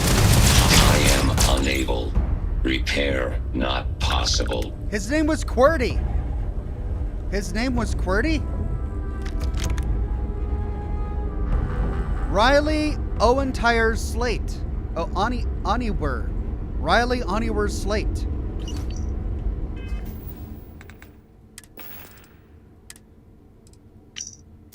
I've always had trouble making new friends. In school, they used to call me QWERTY because I needed a computer to express myself. And when I did talk, I'd say something awkward, and people would laugh. People think the only time I'm funny is when I don't mean to be. Well, I disagree. It's not that I don't have a sense of humor. I'm just not used to using my outside voice. I get anxious in big crowds and just clam up. So I've been trying to practice my talking to one of the Model A's on board, who I've affectionately named QWERTY. Why? Because robots are funny, even when they don't mean to be, just like me. But ever since the spacer attack, I feel like something's changed. I can't quite put my finger on why, but it's like every robot on this ship is stuck in combat mode, and they're constantly on alert. QWERTY won't talk to me about casual things, and what's worse, he'll sometimes forget my name. I talked to May about it, and she said I shouldn't worry. Robots do 3D facial scanning, vocal recognition, and full body biometric data scanning, and cross-reference it with crew database. I joked that maybe QWERTY should buy me a drink first, and May laughed. That's a joke there. I was so happy that I made a joke in person, I ran to QWERTY to tell him the news, but he didn't even care. He just wanted to patrol the deck. Something is still off. Oh no! A spacer attack somehow turned all the robots, put them all in a heightened state of alert, which ultimately led to them malfunctioning, I guess, and killing everyone on board. Oh, this is awful. What an awful story. Are we gonna get more, or is that it?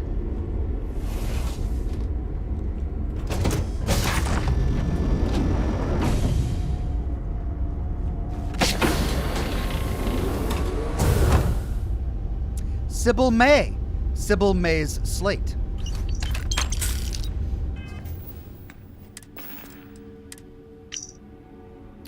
Ever since that dust-up with spacers near Bessel 2, the robots on this ship have been acting strangely. I've chided the captain in the past about not running periodic operating system checks, but we've recently completed a firmware update, so I don't think it's that. Several of the crew members are claiming the robots will on occasion deny them access to the bunks, kitchen, and cockpit, asking them if they have clearance. I've noted that we're dealing with decommissioned UC Navy models, and some sort of remnant programming could be rearing its ugly head. The start of the errant behavior coincides with the spacer attack, in which the robots fought admirably. The timing of it can't be ignored. Oh no! Decommissioned naval robots defended this entire ship. Ah! Be advised that immodal system failure. Level 54. Devin Barkley's Slate.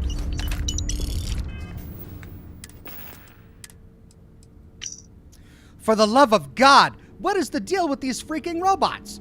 I get that everyone loves them for what they did to those spacers, but I gotta be honest, they've gone from saving our asses to being big fat pains in the asses. All I want to do is go to the kitchen and make myself a sandwich. See, this preoccupation with sandwiches in the Starfield universe, I don't understand. And I got this machine breathing exhaust in my face, asking if I have permission to leave my quarters. I got your permission right here, Circuit Brain.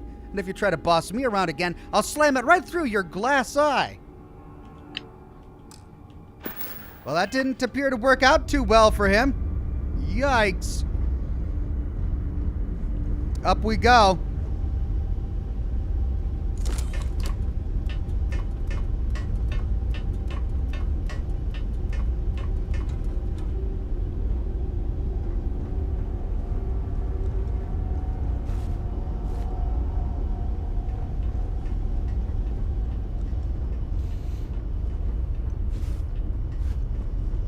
Oh no, Captain Petrius.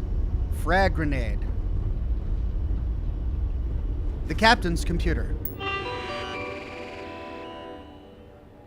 Security robots. The crew's always getting on my ass for being cheap. I don't like to tip. I've been wearing the same jacket for the past 6 years, and my ship hasn't seen any upgrades since the Colony War. So yeah, I don't like to spend more than I have to. And there's bargains to be found everywhere, if you know where to look. When I got a tip about robots being decommissioned by the UC, I scooped them up from the junkyard and brought them back online. The crew thinks I'm too stingy to pay for mercs, but I've had awful luck with Ecliptic, and I can't afford the newer Model A's. The other option is to have no security at all, but most of us aren't combat trained, and that would be a death warrant. We aren't equipped to fight zealots, pirates, and all the other threats out there in space. These robots are. Painting is beginning to appear. We've got a cheap captain and junk robots. Spacer attack. They jumped into orbit and had our grav down before we knew what hit us. These weren't just any spacers, they were professionals. One thing they didn't count on, though, was our numbers.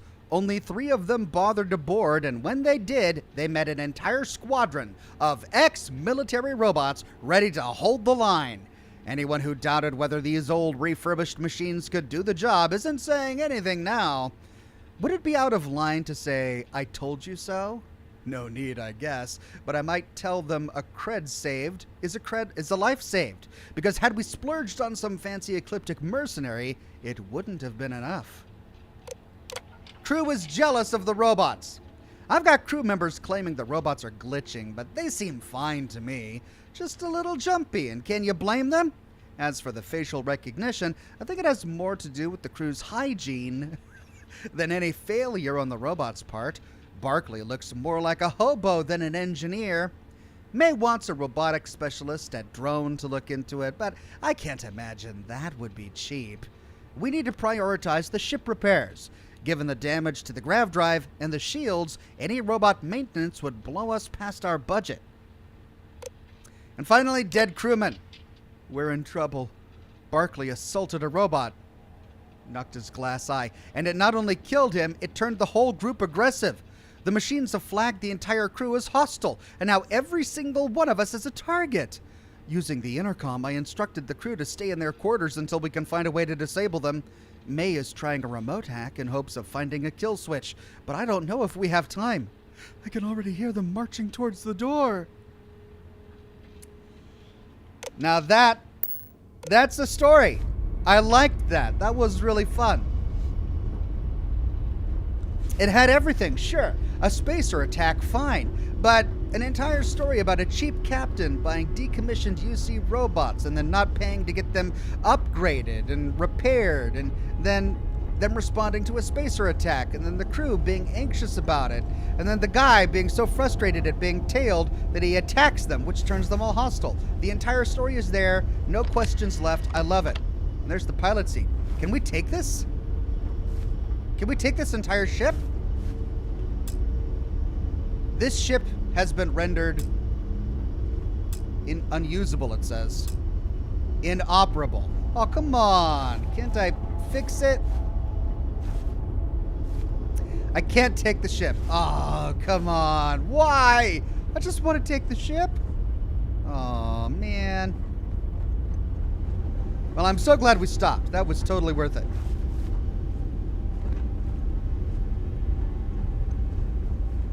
So it's all his fault. Devin Barkley. This guy was breathing down his neck and he assaults the robot, and then all the robots turn hostile, attacking the entire crew.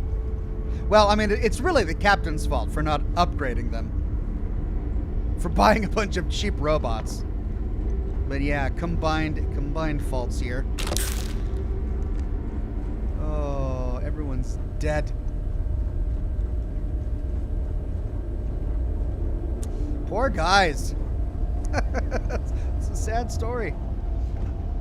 And we can't take it. I'm so bummed.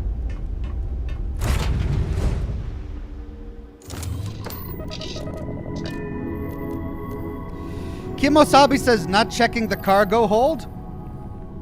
Also check the captain's locker. I looked for a captain's locker and I couldn't find one. Did I miss it?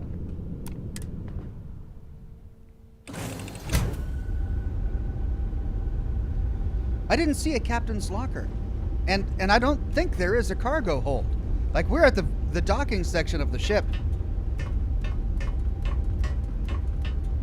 Kimosabi says I missed it. All right. Well, we'll check. Yeah, there's no other way to go but here. Important or not, I'm ready to listen. There's no... What are you doing here, Sarah? I had the annoying fan with me. How did you get aboard? Yeah, there's no cargo hold.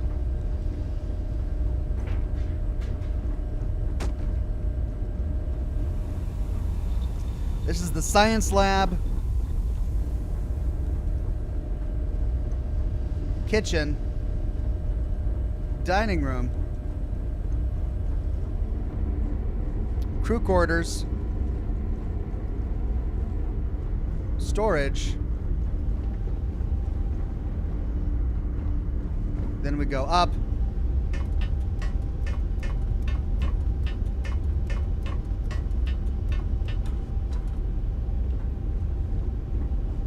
And then it just goes straight to the cockpit.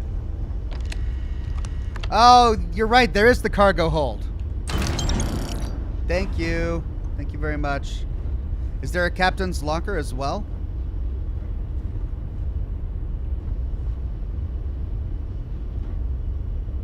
Usually there's a captain's locker, right?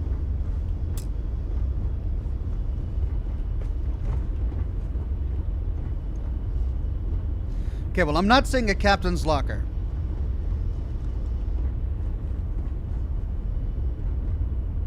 There it is. Oh, it's empty. All right. Well, that's the full thing explored, I think.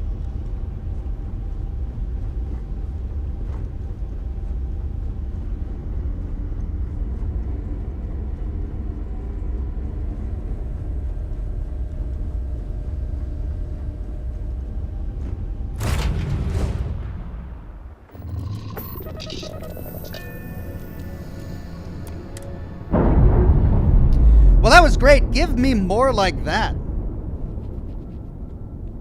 Undocking complete, Captain. And you know, that wasn't there when we arrived earlier.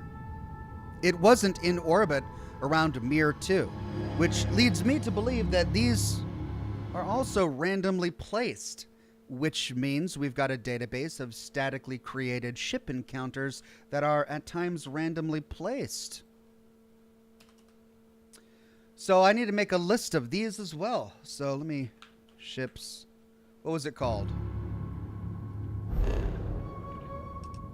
Derelict Nebula.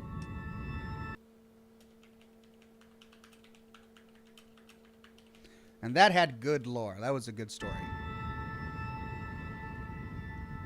Okay. Mir 2 explored. Derelict Nebula explored.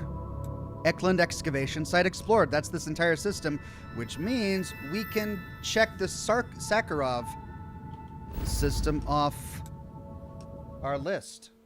Sakharov explored.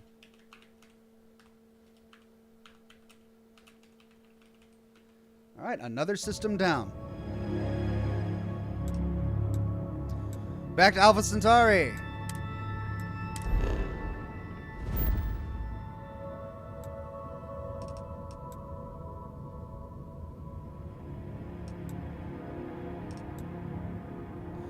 Demos armored transport, that's always been there, right? Yeah, that was part of a quest, I think.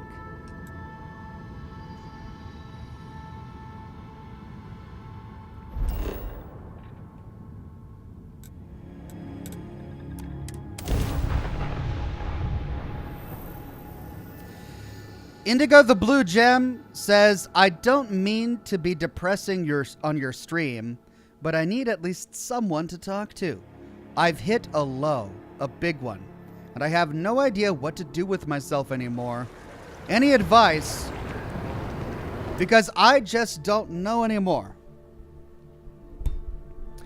Well, I don't know what caused this low.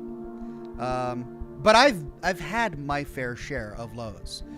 And in my life, the lowest moments have been after breakups, for example, or scholastic failures, business failures. Then I've felt really low, really depressed. I just didn't want to leave the house.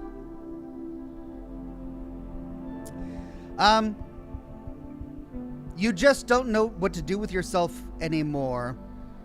For me, and I can only speak from my own experience, but for me, what's always helped get me out of my lows is the ability to express my creativity. And I've always felt like I had a creative part of myself that I wanted to express and that I wanted to share. When I was younger, when I was a kid, I made a comic series. I don't think I ever talked about it. It was called Turtle Soup.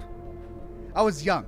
I really loved Garfield and other comics like that. So my first creative outlet was I created an entire comic series called Turtle Soup. And it spanned like 60 different comics. I've got it somewhere that I should scan and upload sometime. But yeah, I made a comic book. And then in my teenage years, I started writing novels. And that's when I was really a fan of Tolkien and C.S. Lewis. And just getting into the creative process of writing a novel, and you read other novels and you get inspired, and then you start writing your own novel, and then you do research to try and get the pieces of your novel to fit together right. That was really fun, and it allowed me to just forget about everything else that I was dealing with, work on the research, work on the writing, putting that together, and then, finding other creative ways. I started doing YouTube a few years after that and doing World of Warcraft videos, and then I made a beard blog, and just finding things where I could express my creativity really was, it's a form of therapy when you're in a really low place in your life. So I don't know about you, Indigo the Blue Gem, but if it were me and if I found myself in a pit like that, I would find something to become passionate about. Something that I could be creative about, whether it's a video game and then providing commentary on the video game, or creating something new and sharing that with people online, finding a community online to join, and then sharing my creativity, whether it's photography or short story writing or something like that, might be a great way to start. That might be a good place to start. Julian Z says, hey Ox, since you don't plan on doing a new Game Plus, do you mind if I share some of the unique things seen in other universes? Yeah, that's fine. Go ahead and share some of those. I don't mind. Clell Big says, go out and spend some time with family and or friends if you can. That's great advice, Clell. I know that can be therapeutic for many people. That doesn't really work for me. I mean, don't get me wrong. I love my family and I love my friends, and I do have moments where I enjoy being around them. But when I personally am when I'm depressed and I'm in a really just frustrated space, I really want to be alone. Like, I don't want to be around other people. I don't want to, because when I'm around other people but I'm depressed, I don't feel like I can fully enjoy my time with them. I feel like I'm dragging everybody down because I'm just not good company to be with at that time. And I realize that, my loved ones would want to help me through that, and they're going to want to, but it doesn't help me. Like, I feel like I have to put on a performance if I'm depressed and I have to be around other people. And so that isn't therapeutic for me. For me, I like the solitude and I like being able to express my creativity. So that would be my advice. But then again, you're probably a very different person from me. So maybe for you, being around friends and family is what's going to really help you get out of it. It's different for every person, I think. And I think the community here is going to have some really good advice for you. So if you guys have any advice on what you would do, let him know. Man of Orb says, this situation sounds a lot like a Vault-Tec experiment. It kind of does, only it was just a cheap captain who didn't want to fork out the dollars necessary to keep his crew safe in the appropriate way.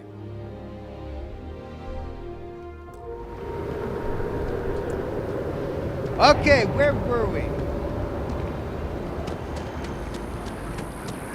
SSNN.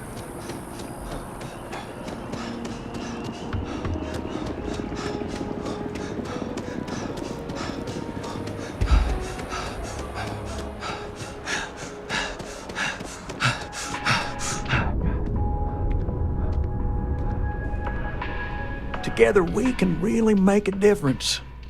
We got the payment and a really moving letter from the old guy. It's powerful stuff, just glowing about what a model employee you are. Take this, you've more than earned it. Hey!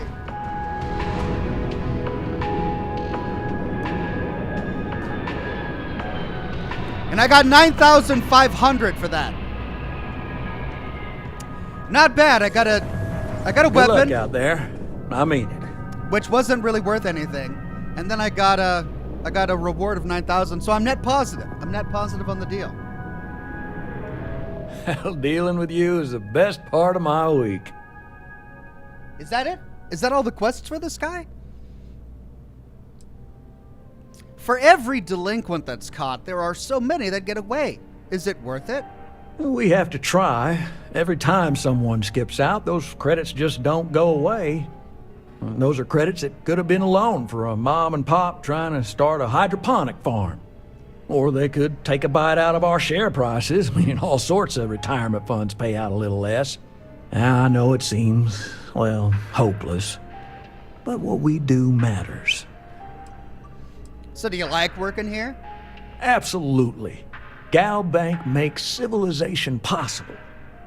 We make sure that our reputation is flawless, so people can depend on us to invest for their future, save up for a new apartment, or just buy some groceries. True, collections isn't the most glamorous part of the bank, but we all serve our part. Okay, I guess that's it.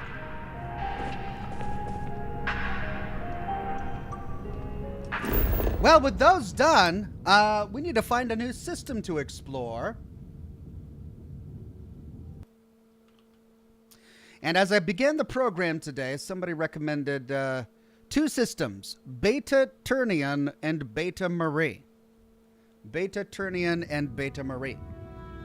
Well, let's see if we can find them. And hopefully there will be some unique stuff there.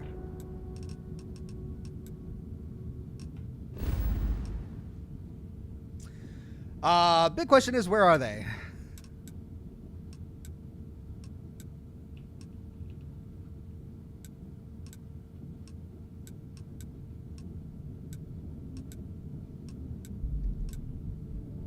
There's Beta Marie. Alpha and Beta Marie. Oh, it's a pretty big system. Lots of stuff here. Let's go through it methodically. Man of Orb says, for a moment, when I saw Sarah accompanying you, I thought you had started a new game plus, until I remembered that Sarah died in my playthrough and not in yours. Yeah. I spared her in mine. Okay, let's start with Beta Marie 1. That's going to be here. And looks like there's something there. We can't scan from this. We've got an abandoned MyBridge Pharmaceuticals lab, which we've already explored. Let's set course.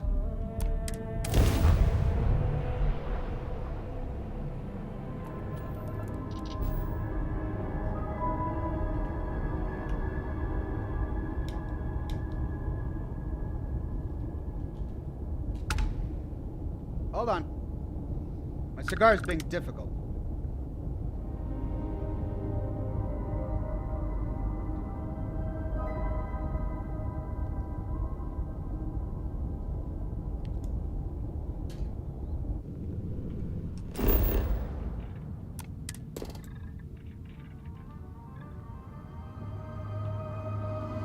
Okay, abandoned MyBridge Pharmaceutical Lab.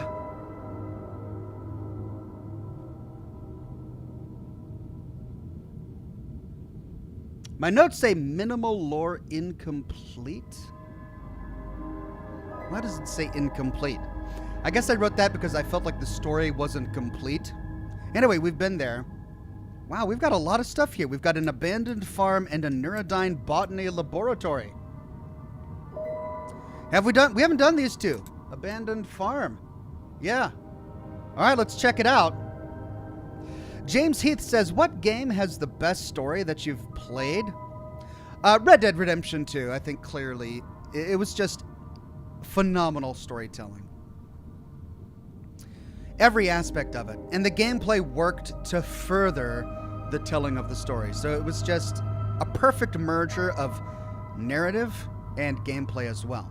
You were able to tell your own story while following a pre-written story, and it was just superbly done. All right, let's do it. Abandoned farm.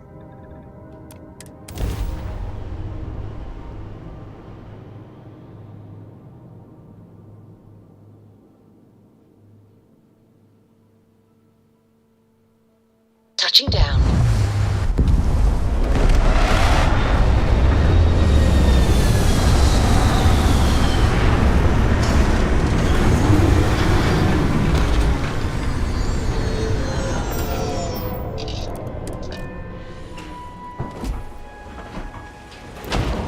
Greetings, Captain. Ooh, this is a pretty planet. I love all of the rock formations. Oh, but we got gravity. See what I mean? It's another ship landing.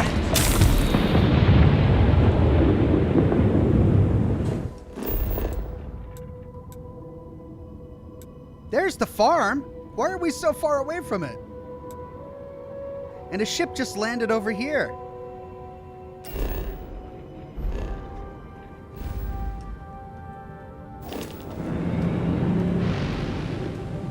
All right, well, so far,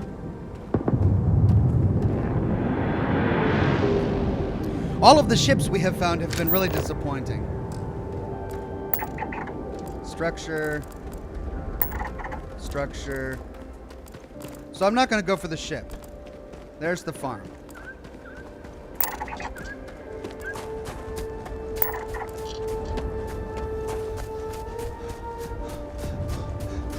Wow, what a pretty planet.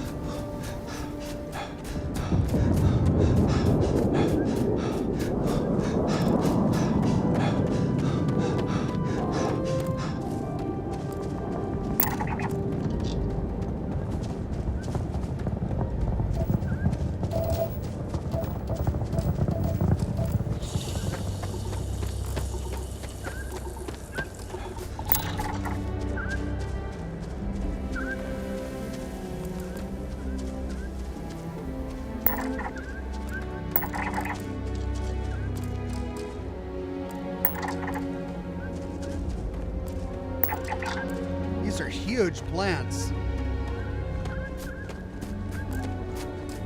I guess I can see why they put a farm here.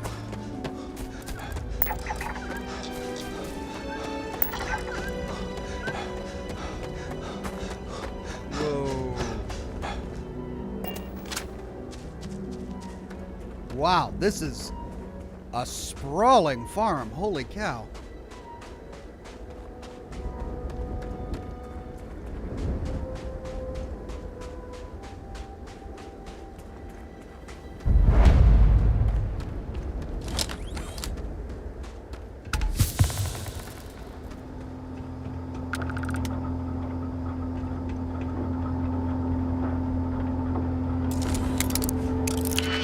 It's a computer just sitting out in the weather. Why would they leave a computer out in the weather?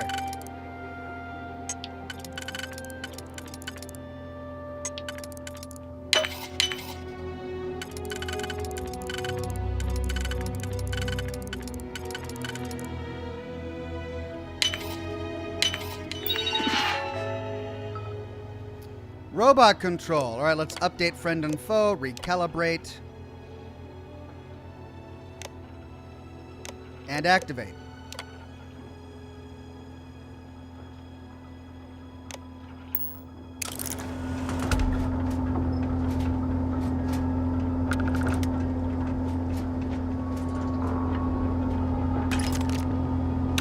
The mineral content of this soil is ideal for producing root vegetables. A robot with unique dialogue for a farm. Well, what do you know? Oh, no! We've got something terrible. A dead scientist. He's been here for a while. What happened? Oh, my goodness. Whoa, what are those? Man of Warp says there's only really sad. There is only really sad New Game Plus that unlocks if you let Sam Coe die. In one of the parallel universes, an adult starborn Cora waits for you to arrive at Constellation headquarters to take revenge for letting her dad die. You're kidding. Wow. Really? That's amazing. That's horrible, but awesome at the same time. Indigo the Blue Gem says, you don't have to read them out loud, but read my other comments too. It explains everything. I see. Well, what I will say is that when it comes to work, oftentimes a career change is not as scary as it might seem, even if you don't have experience. I've found that sometimes, and it depends on the job and it depends on the profession, obviously. Some professions do require a lot of education and a lot of experience, like becoming a doctor, for example. But there are plenty of professions that you really don't need a lot of experience in, and you can sort of BS your way through at the beginning. Just if you've got the confidence for it and you feel like you can fake it until you make it, what I would recommend is, if you feel like you're stuck in a situation where you can only do one type of job, but you don't like doing that type of job, or you don't think that those kinds of jobs are for you for whatever reason, just finding something different, even if you don't have experience, might just be the solution.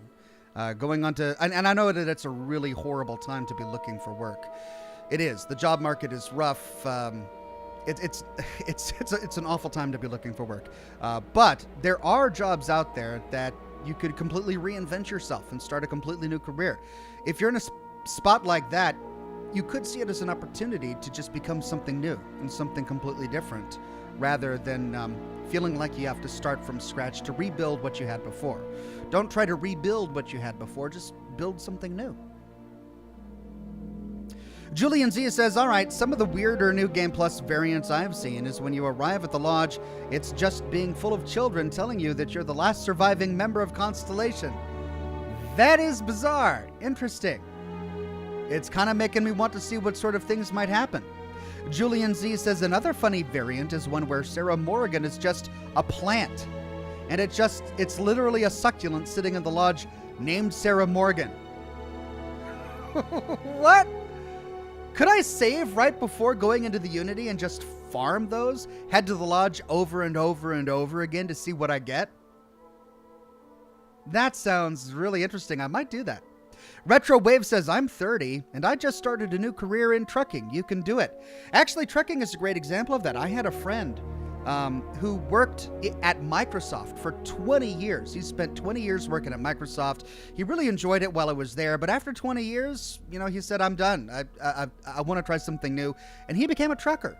And he has traveled all over the western coast of the United States, and he loves it. It was an absolutely, for him, a completely wonderful career change for him. It's exactly what he needed. He can spend a lot of his time outdoors. He's been all over the United States. It was what he wanted. It's what he needed.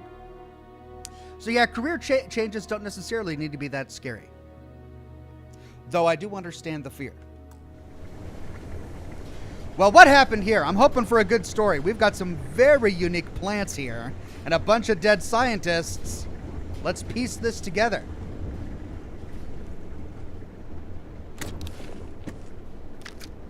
Oh, This dude was holding a gun. Calibrated negotiator? A negotiator? Is that new? 43 episodes in, and I'm just now finding a negotiator? What is a negotiator? What is this? 40 millimeter XPL. I only have 38 rounds of this ammunition. What on earth is a negotiator? You zig, I zig. You zag, I zag. I am your sidekick. Your shadow, your tail.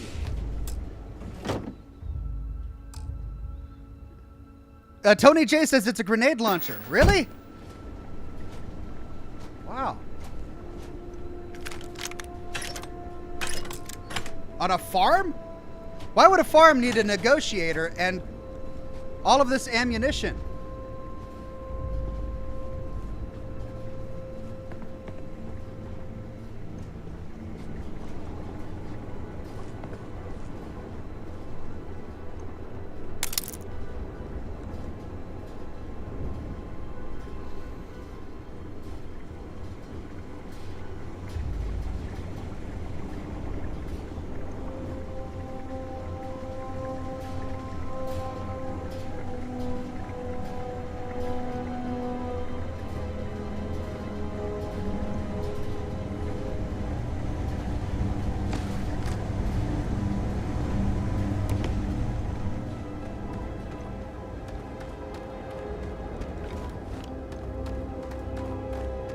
Well, that's where I should have landed if my ship hadn't been so big. There's the landing pad.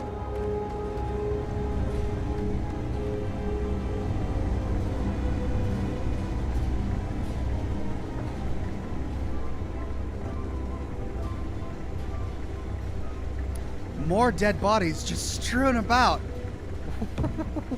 What happened?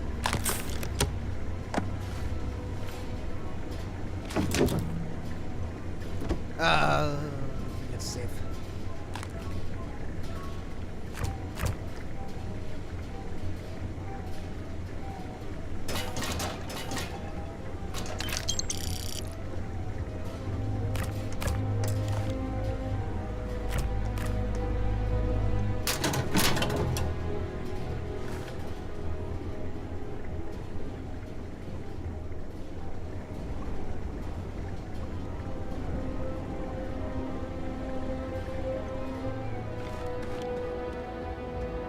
Oh, under the table.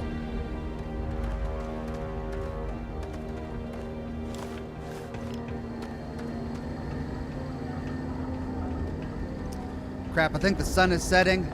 I'm losing my daylight.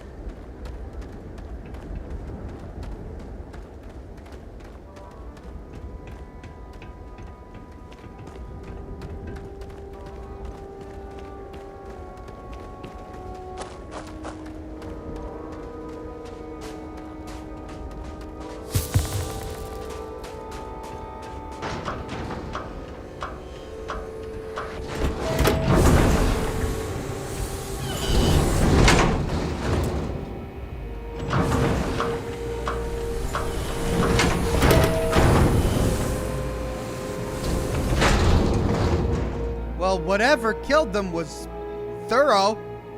Jeez.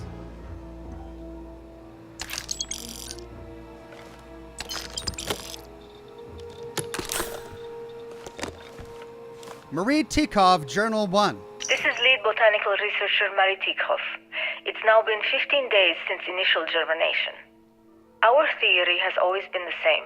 Crops grown in microgravity should be able to reach many times their terrestrial size. Imagine, low-gravity farms growing acres of massive produce. It could change life for everyone in the settled systems. After a decade of work, we may finally be finding some success. We've found a low-gravity world with the right soil composition. Our new seedlings are growing so fast that we've already relocated a dozen to the larger warehouse plots. This is the most exciting time in our many years of research.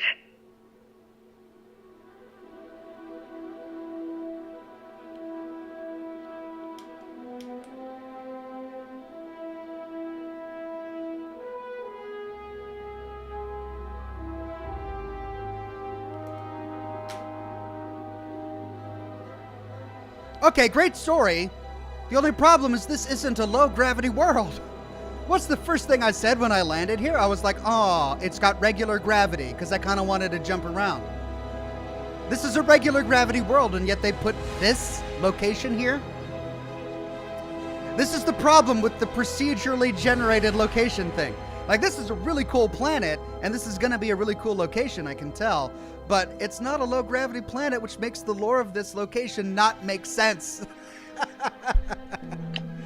Or maybe I don't know enough about it. Here we go. Journal 2. This is lead botanical researcher Mary Tikhoff.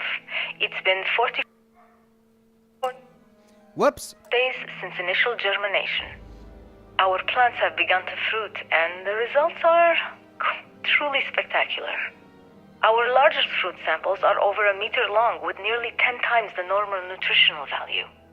We believe the soil on this world has played a large role in this growth. The team has been busy studying its chemistry, and we believe we may be able to replicate it on other planets. I've summarized those findings and stored them on this device for later study.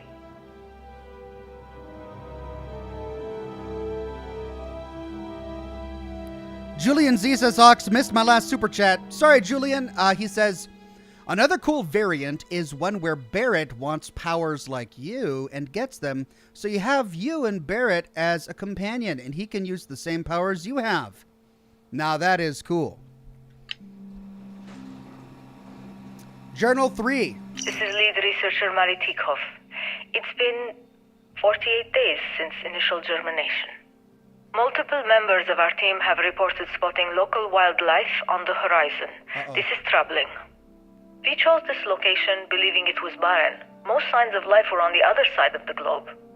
But we didn't have time to monitor the site for a full round of seasons. Could the wildlife on this planet migrate? If those creatures discover what we're growing here, I'm not sure what we could do to stop them. What? A cursory inspection of this planet upon landing showed plenty of vegetation and flying creatures. I wouldn't call that barren. Now, it is true that we haven't found any hostile wildlife yet. Could that be what she meant when she said barren? Could that be what killed all of these people? A bunch of aggressive fauna?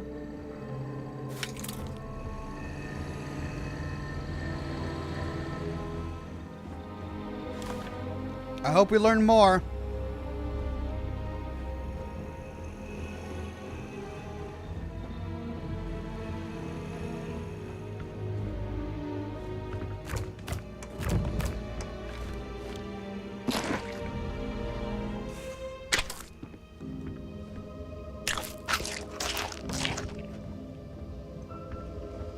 In the meantime, I'm just gonna eat all their food. Yay.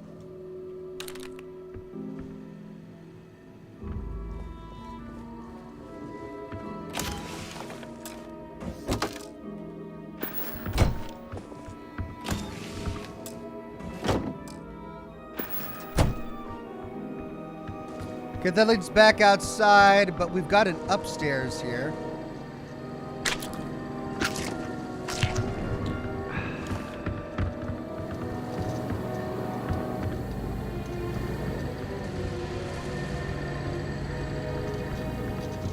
Snacks on the go.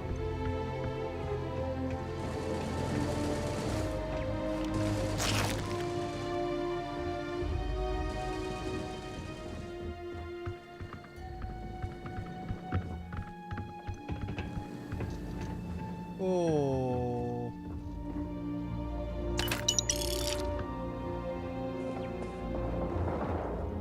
Whoa. We got the robots firing at something out there?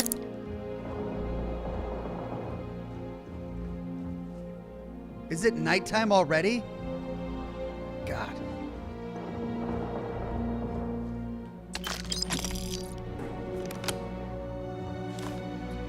Hand loading advanced shoddy.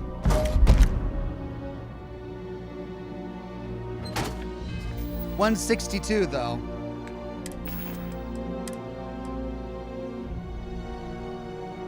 Extended magazine and hand loading. Volatile rounds that are designed to pack a bigger punch but aren't as stable and can fail on occasion. Don't want them exploding in my face.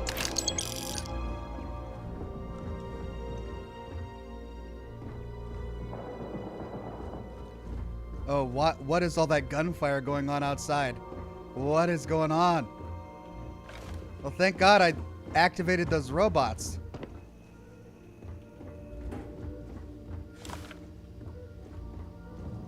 No new holotapes? Nothing. Okay, let's see what's going on outside.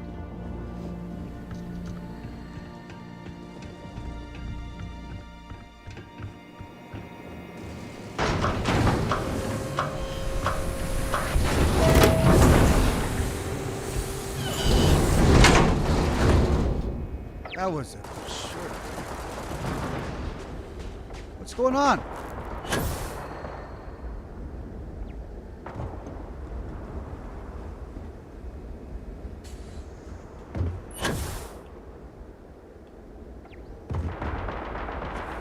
Oh! It's turrets!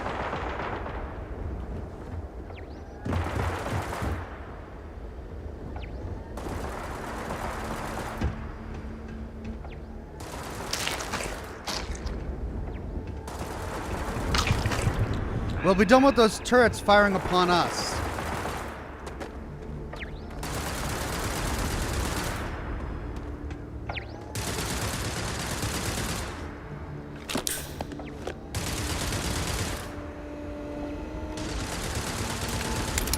All right, this is going to give us turret control. Let's see if we can get through this really quickly. I want top only. Give me a top only. Top and bottom, bottom, top, bottom, 3. Okay. So that's bottom only. That's everything. It's none. God, come on, give me something. All right, this is. I got one auto slot left. Let's use it. Okay, reduces a little bit. We could use that there. That there.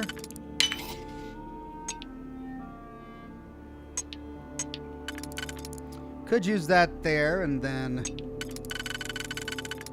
Nope, that would have to go there. So we'd have to put that there.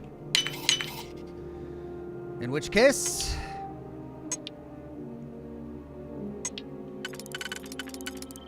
we could put that... Nope. So that...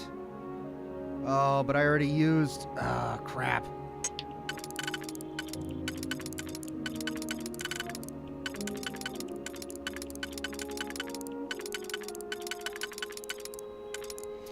Okay, so instead we could use that, and then... Nope, that's got overlap.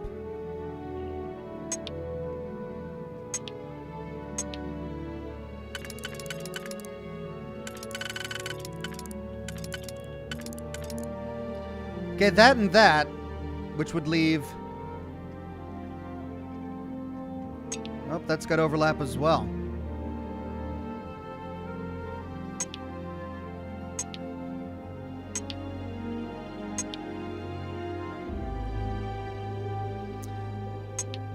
Overlap, overlap, overlap. Right, the only... And then I can't do that.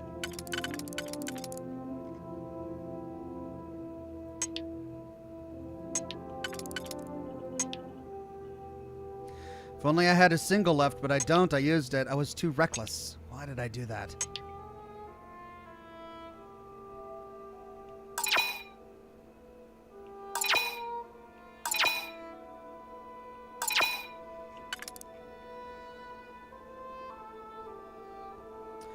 Right, I need to find a different solution to this so that I don't have to use that.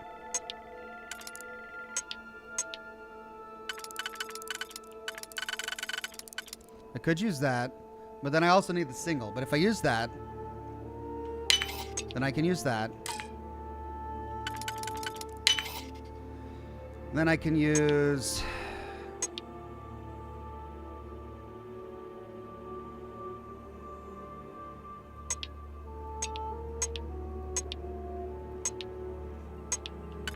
I believe I put that there. No, I wouldn't be able to use that there. Yeah. Okay, then I could put that there and use that there. All right.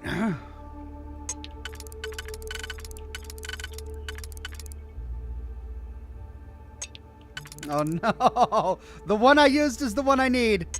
Of course. Nope. Yes. Nope. So, I gotta find a way to do it without it. And I can't.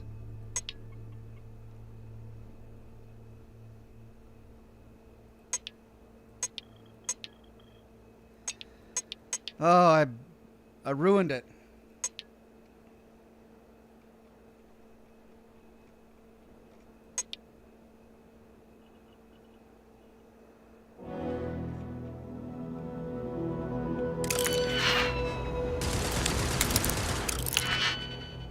Come on, give me a simpler one.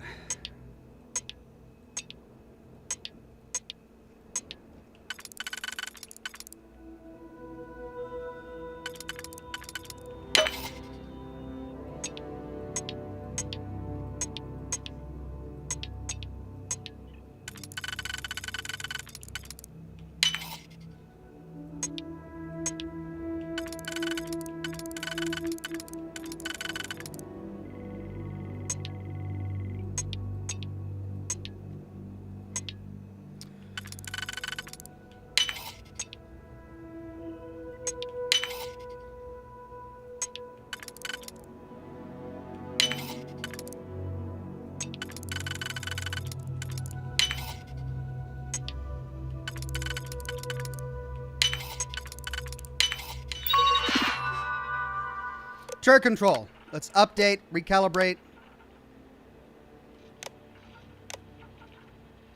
Okay. Now they won't fire on us. And these guys were getting drunk at work. All right, what are they firing on?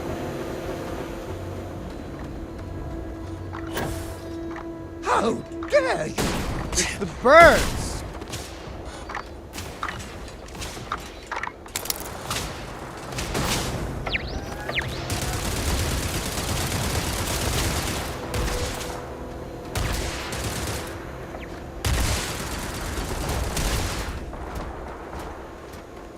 It's the birds. The birds are hostile.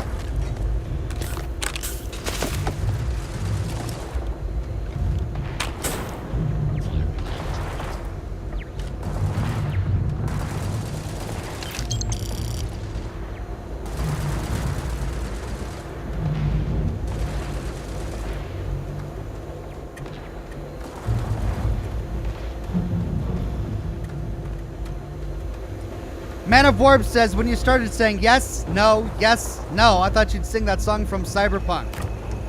Oh, our favorite song from Cyberpunk. Yes, Whoever no, these yes, no. souls were, I have no doubt they deserved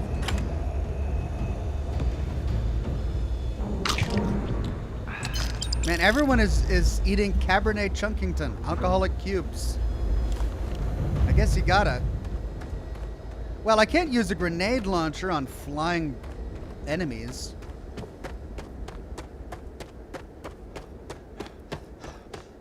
But I think our turrets took care of most of it.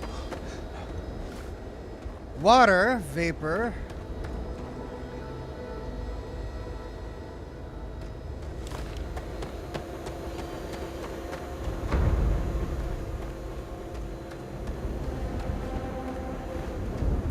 All right, well, if the turrets were able to handle most of this, why is everybody dead?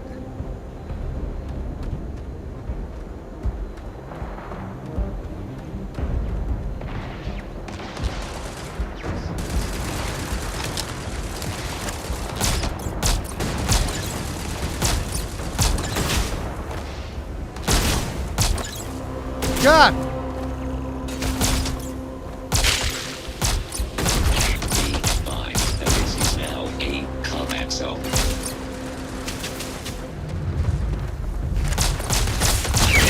Ah! Any enemies? These flying things are actually kind of terrifying. A herding mothwing scavenger. Please watch your step. It is imperative that you do not disturb the soil.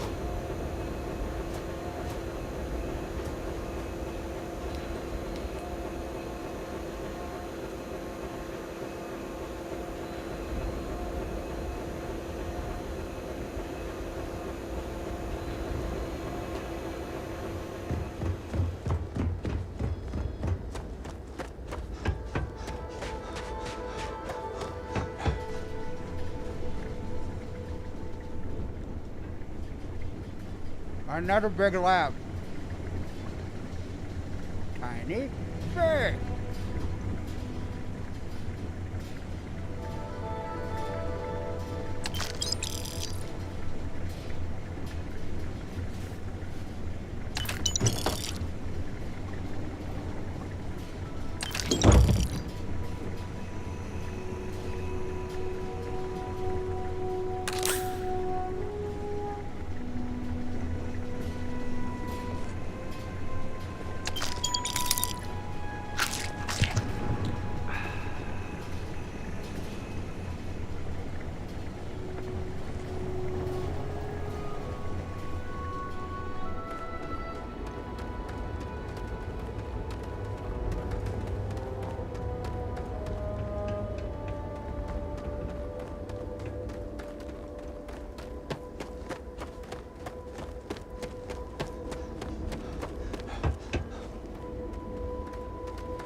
Okay, well, don't tell me that's it.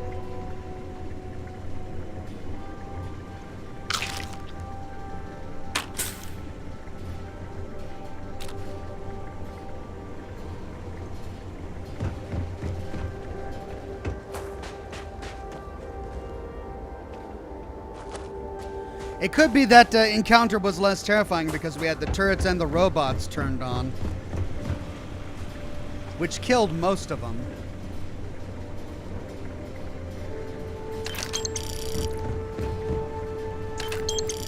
We are finding a ton of credits on these guys.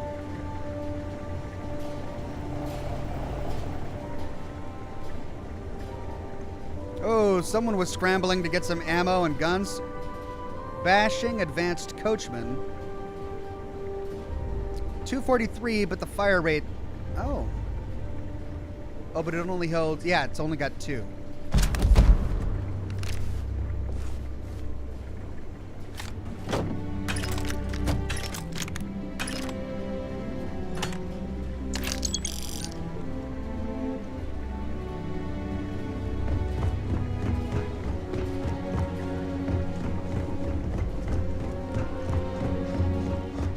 Is that it?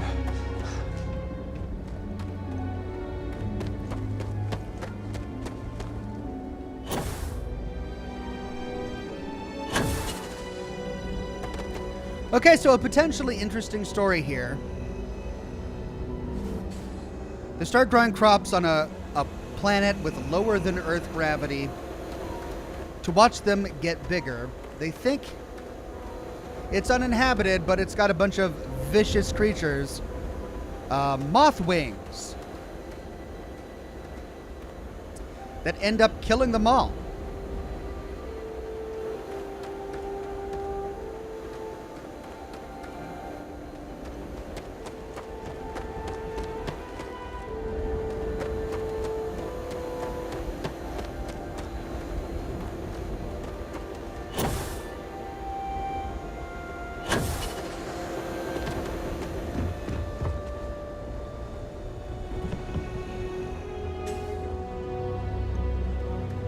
And that appears to be it for holotapes and terminals.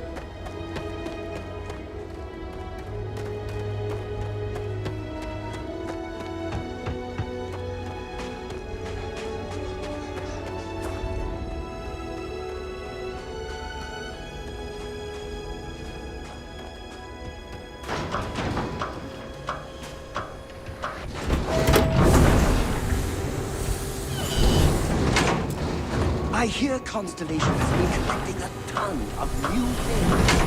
Ancient things.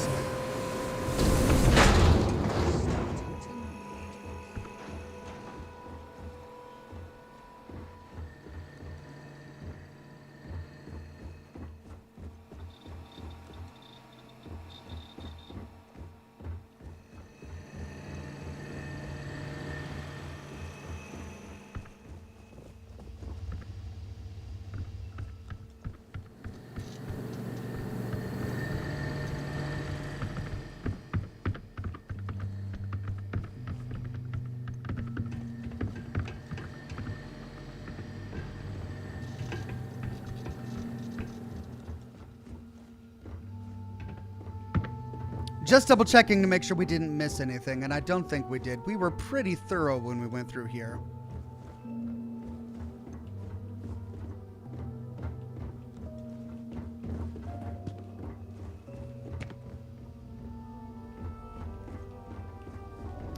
Okay.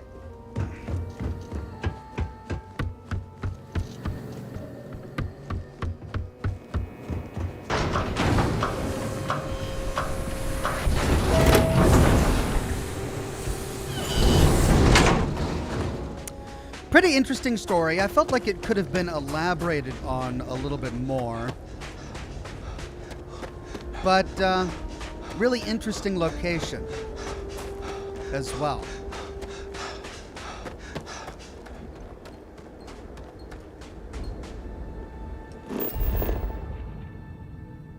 All right, so that's the abandoned farm explored. Back to the Kepler R. Okay, abandoned farm.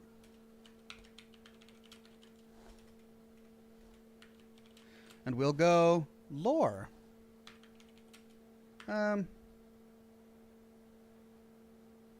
Medium.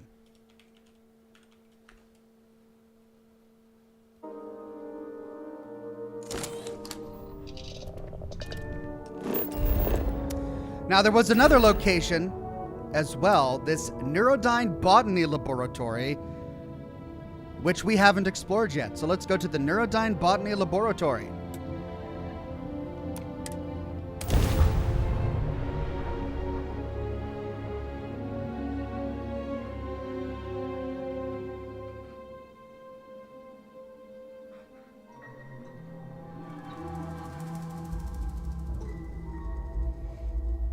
Landing initiated. Watch your flaring.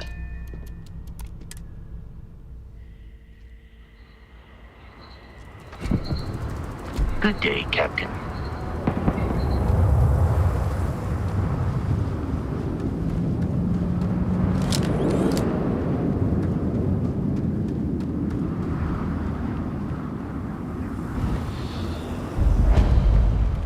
Neurodyne Botany Laboratory. Ooh. Oh. I want to try out my new gun.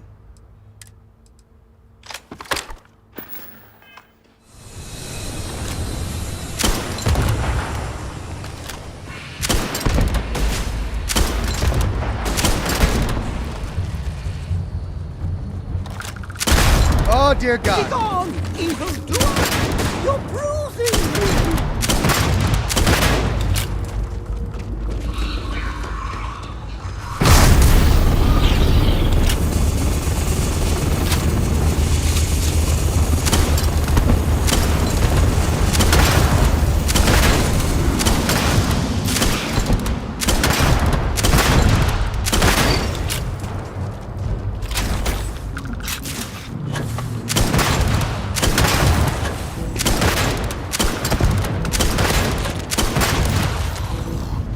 Jeez!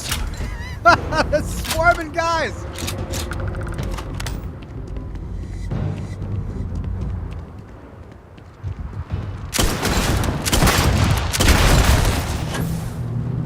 Woo-hoo. Oh, there's lots of them. That is a lot of them.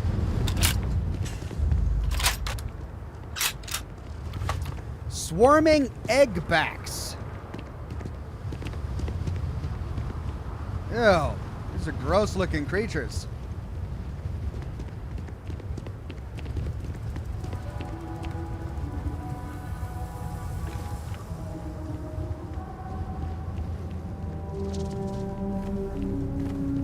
And we got more of those moth creatures. All right, let's head inside.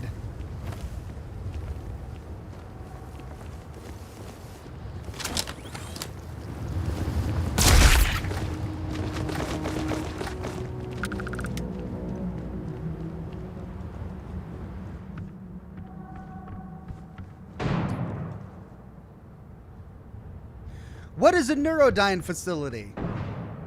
What are those big bangs? Oh, God. Quick save! What is that? Plant research facility.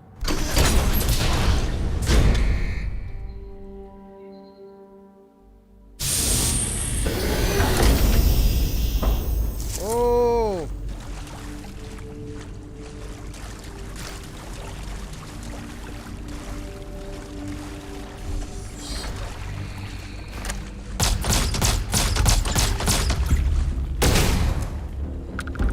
This is what I'm talking about. A unique area. I haven't seen anything like this before, and it's not part of a quest. What's that sound?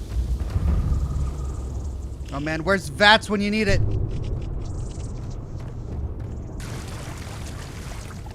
Notepad.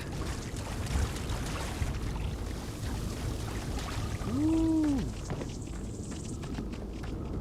Wow, this is overgrown.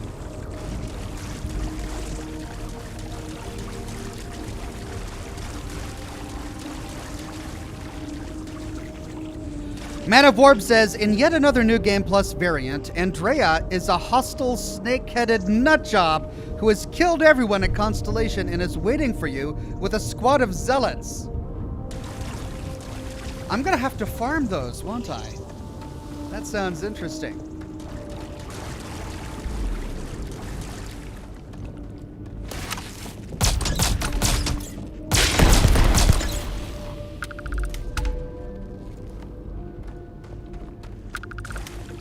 Here we go, more dead scientists. I wonder if those two facilities are connected. Hey, holotape. Scientist's note. Our genetic modifications seem to be working. Many of the plant specimens are growing at a highly accelerated rate. We obviously are on the right track. I look forward to reviewing the results after a few more tweaks to our methods. Travel to Vultures Roost? I just got a quest. Travel to Vultures Roost.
Oh, these swarming guys.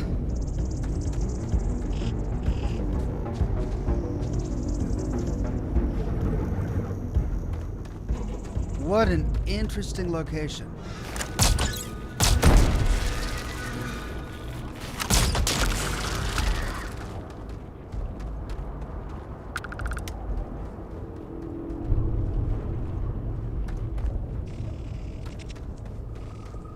Head of research.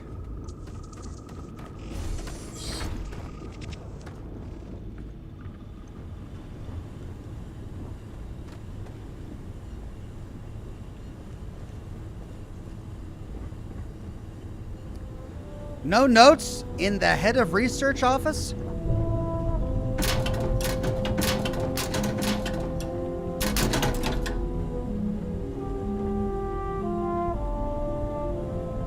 Guess not.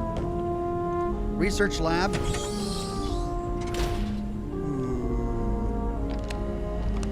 Here we go. Experiment 1. Maximizing growth of local flora for industrial and commercial use. Looks like 2 scientific companies found this planet. Pre-lab report. Water composition, humidity, and temperature seem to be minimal factors when considering growth rate.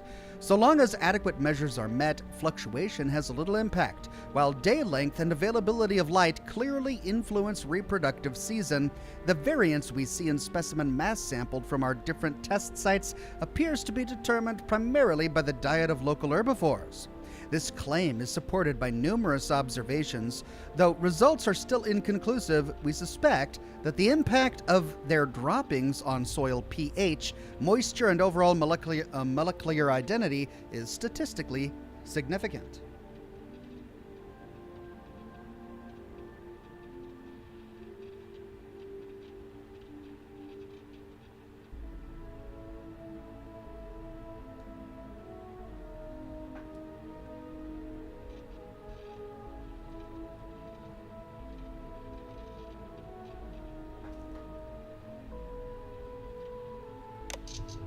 Experiment 1 statement. Follow up on recent discovery of using composted fecal matter obtained from local herbivorous specimen and their impact on time to maturity, TTM, of selected plant-like reproductive cycle.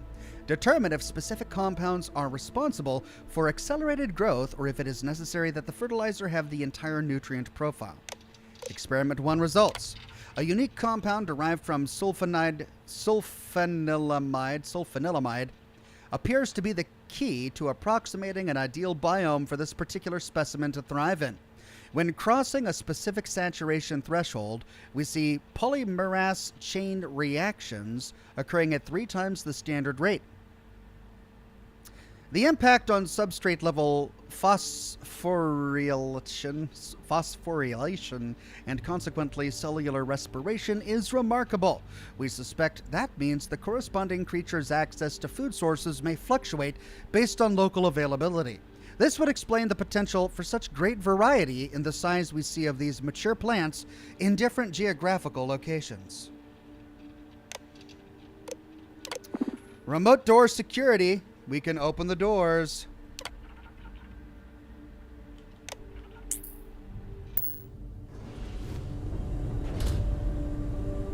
Lab 2.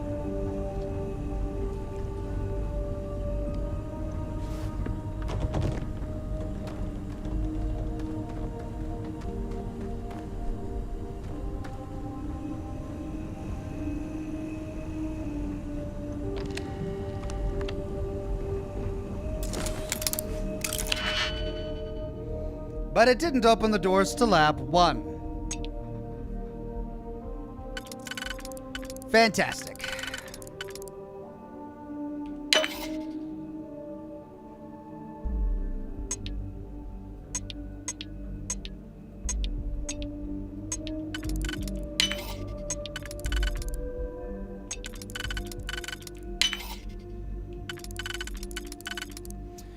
Okay,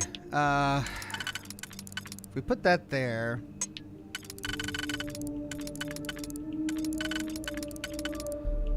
both of those won't work, but that works.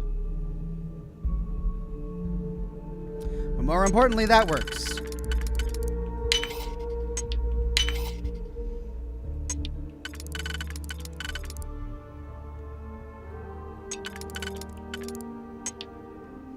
Oh dear. I made a mistake.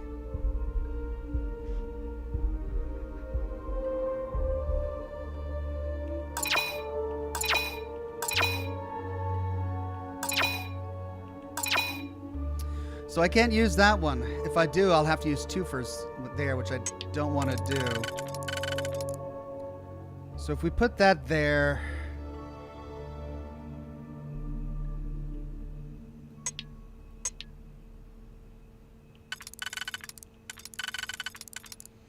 I mean, we could put that there and then use... that's not going to work. That has to be there if I use it at all. Or we could try that.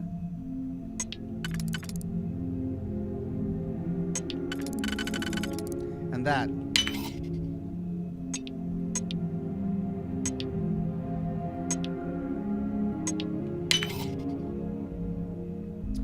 Okay, then if we put that there, that's not going to work there.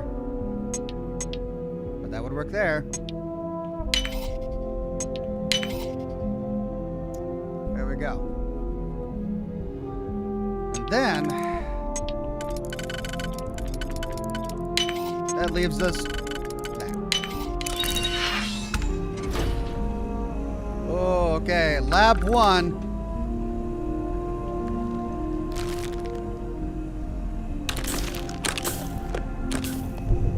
Where all the medication was.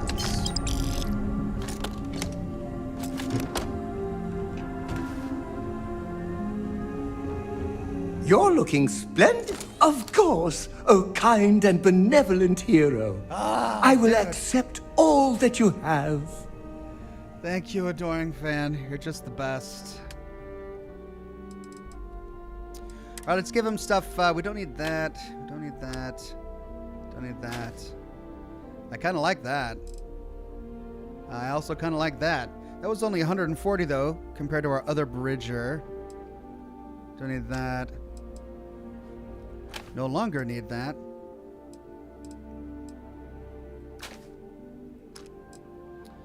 $133 Tesla Bridger. $252 Refined Bridger. $190 Calibrated Bridger.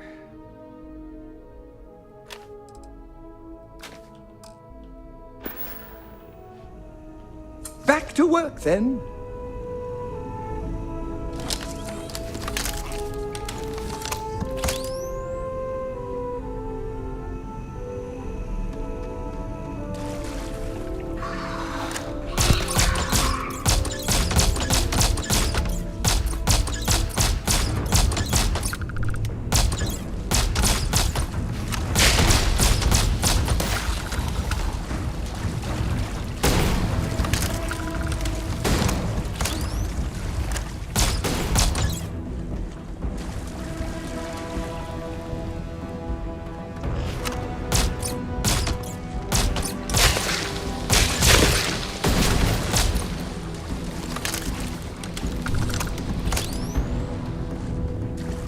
Why they always got to stand right in front of me when I'm firing?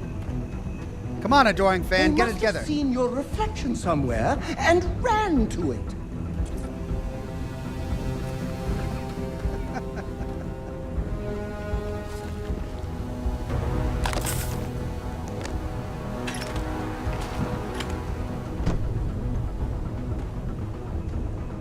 Huh, I wonder why this one was locked by the terminal and not the other one. Okay, this leads to testing, which is the room we just cleared. Almost cleared? I don't think we quite cleared it.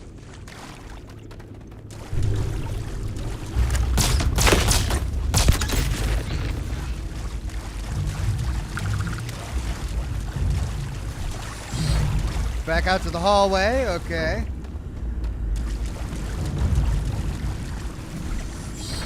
So all doors lead to testing.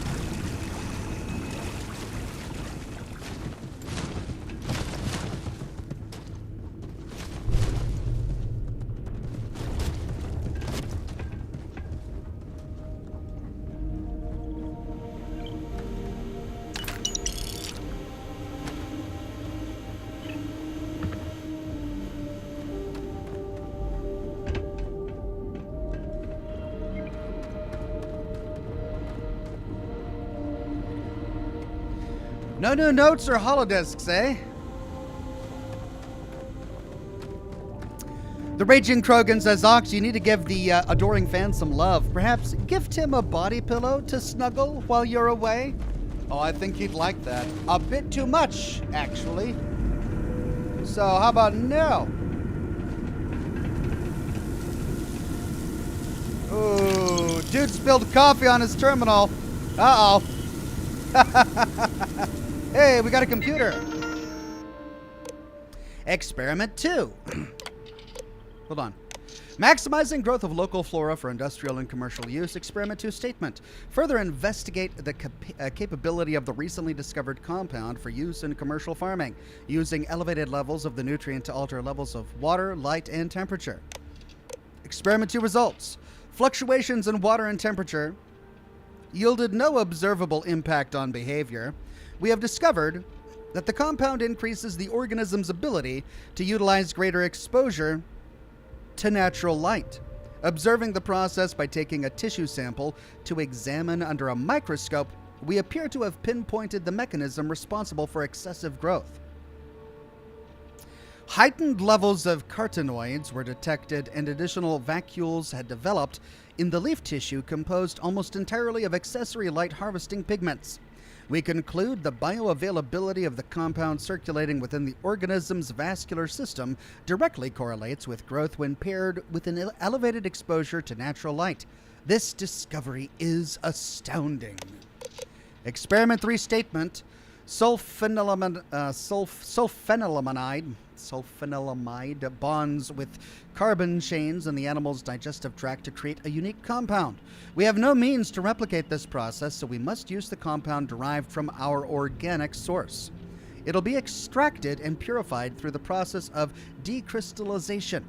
Recrystallization is the most common method of purifying solids.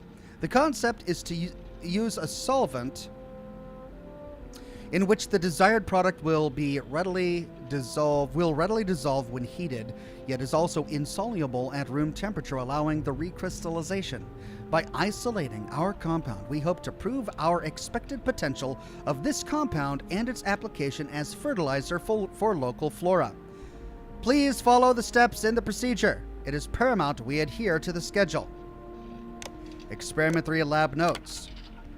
3:45 p.m. Place 0.3 grams of impure sulfanilamide in a 10 milliliter flask. 1 minute later, add 6 milliliter solvent, 95% ethyl alcohol, and boiling stone to second flask. Heat until almost boiling. 1 minute later, add enough solvent to cover crystal, then heat until reached a gentle boil. Continue adding solvent to replace evaporated solvent in 0.25 milliliter increments. Keep swirling on off hot plate until all solid is dissolved completely. 1 minute later, remove the flask from the heat/cover with stopper/scratch bottom with rod/let cool to room temperature, 10 to 20 minutes. 4:08 p.m., nothing. All right, well, we've got remote security door control again. Man of Warp says, I wonder what Ulysses, and by extension, Chris Avalone, would have to say about the factions of this game. FC equals Space NCR, while UC seems like what the actual Roman Republic aimed to become.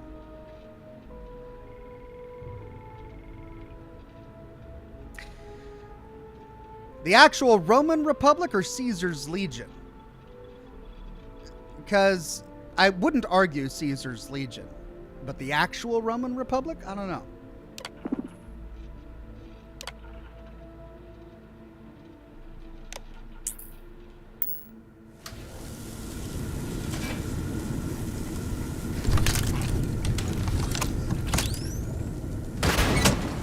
Whoa!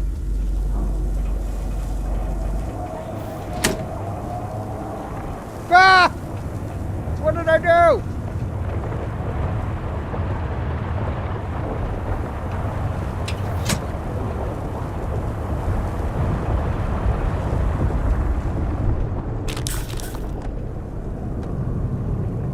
Should not have pulled the switch. I should not have pulled the switch.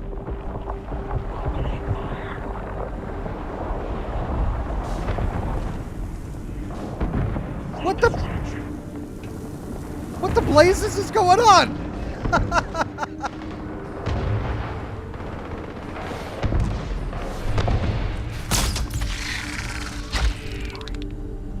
Oh, living.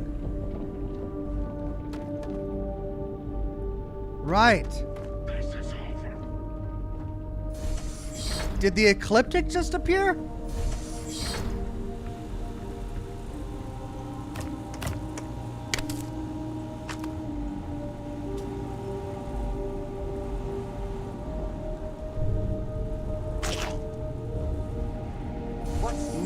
on the agenda. Saving the world, saving the galaxy, saving the universe. All right, pretty small living quarters, I think.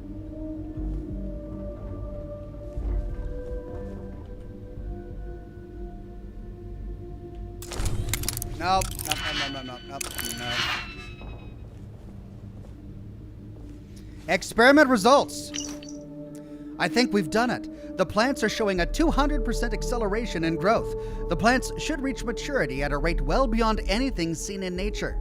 I expect them to continue growing rapidly. I look forward to the final results.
Take cover! Adoring fan, take some cover!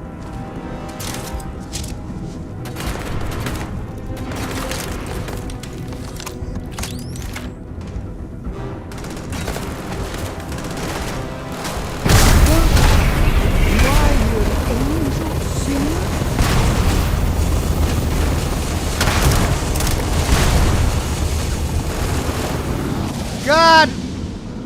What is going on? I am yours. What is going on out there? Jeez! Oh dear. I see the light. It's so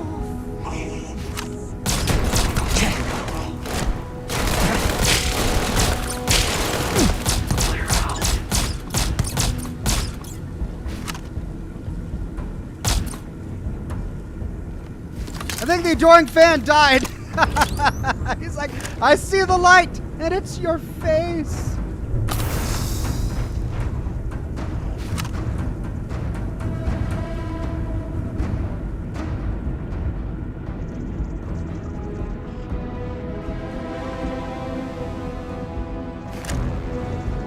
We need to fall back.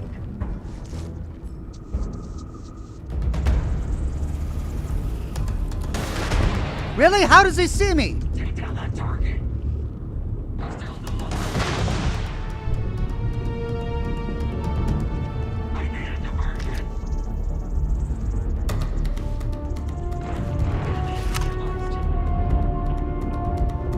Secure the area. I lost contact.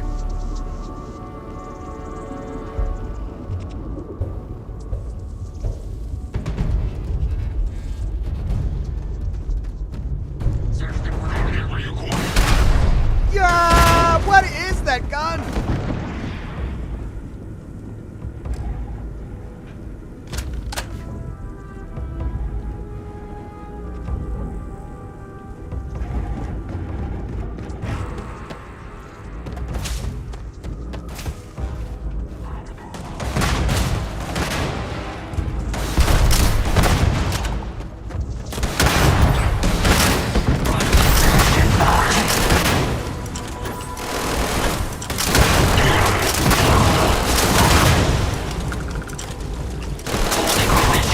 Level 52!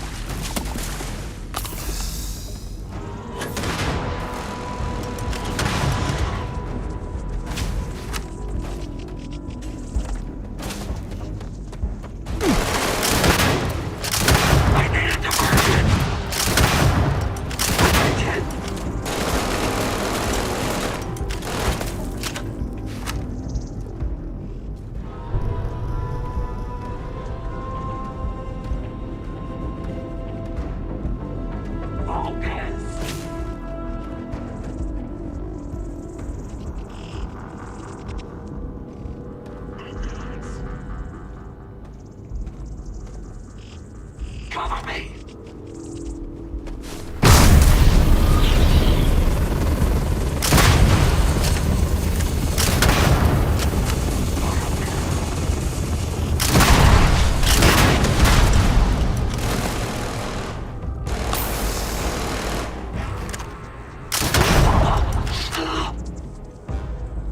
All right, one big boy down. Where's the other one?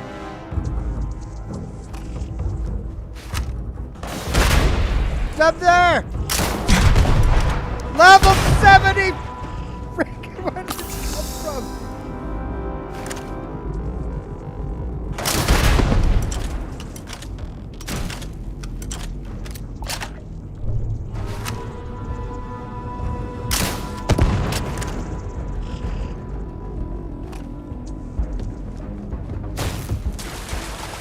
Oh, poison! Poison, right. Yeah, that's bad. Poison bad.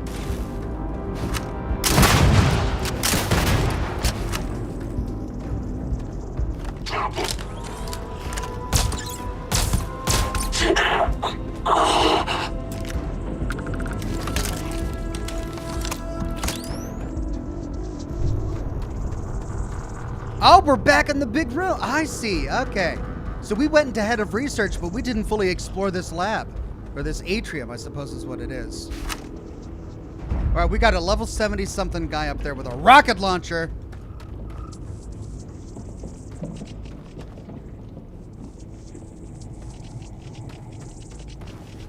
This is our entrance. This is... Hey, he's back. You all right?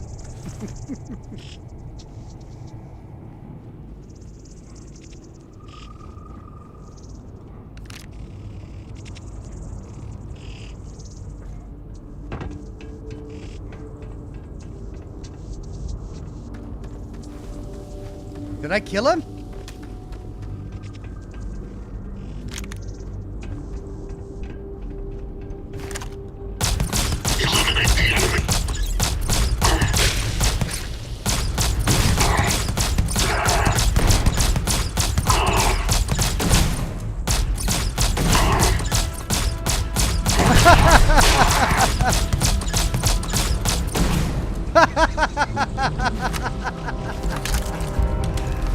Running around like a chicken with his head cut off.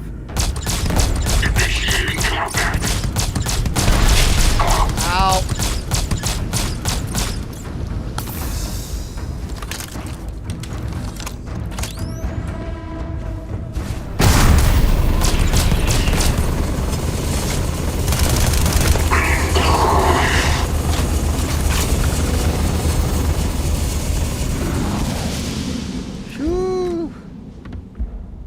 Incendiary superior mercenary space helmet. Oh. He had a calibrated negotiator. This is the first time I've seen this weapon, and I've seen it twice in today's broadcast. Do they only drop at a certain level or something? Wow. I should give it to him, so we've both got one.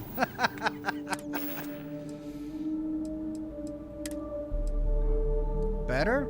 Better. All right, I lose on physical a little bit. But I get 20 additional energy resistance, and I get almost 10 additional EM resistance. My airborne goes from 0 to 45. I lose thermal. I lose corrosive. But I gain technician, negative 15 damage from robots, antiseptic, plus 25 airborne resistance, and incendiary, 10% chance to ignite nearby attackers. Oh no, incendiary is going to get me in trouble if I do quests. Oh well. I'll deal with that when it comes to it.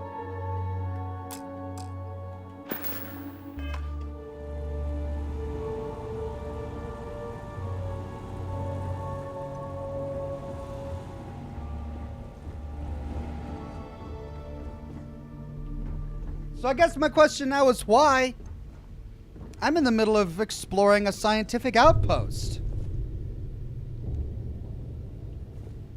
I'm learning about the experiments that they did here, and then suddenly an elite ecliptic task team lands and just starts shooting?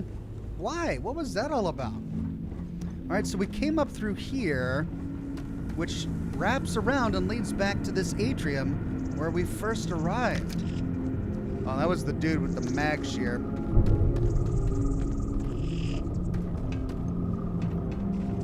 Whew. Ecliptic Communique 1. Is that going to actually give us some information, or is it going to be the same one we've read before?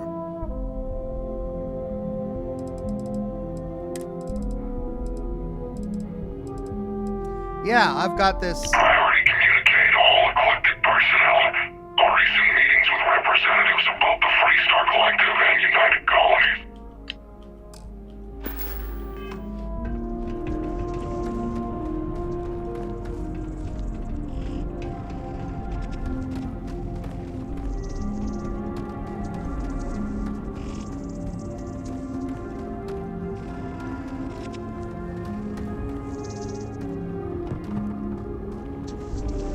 Okay.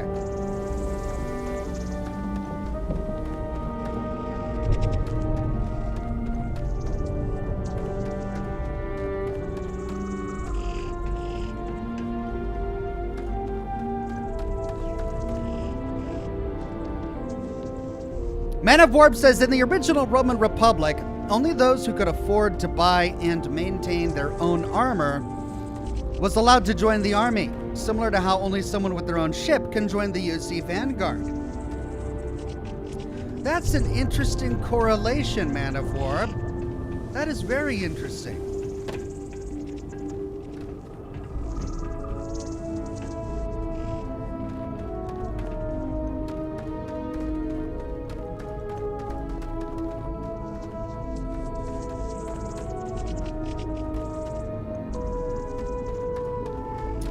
Well, I think that's it for this place. And I think that it's completely disconnected from the last one. I don't think they're the same scientists working for the same team. I think we've got two completely different scientific outposts that happen to be on the same planet. One that was experimenting with growing crops. Some religions say our lives are circular. Well, I hope the next time around, we're just as close as we are. One focused on growing crops in low gravity. The other focused on using the native fauna to extract materials necessary for creating a fertilizer to grow the crops big. Which is a little weird, right? Because if one lab is able to use the natural low gravity of the planet, which doesn't make sense because this planet doesn't have low gravity, but assuming it did, if they could use the low gravity of this planet to grow their crops bigger, then they wouldn't need a big fertilizer. But these guys create a lab ignoring the potential of growing crops in low gravity, and instead they're working on producing a fertilizer to make their crops big. Both labs have the end result in making their crops bigger using completely different methods while also using the exact same planet. Both interesting stories, marred only by the procedural generation nature of this game.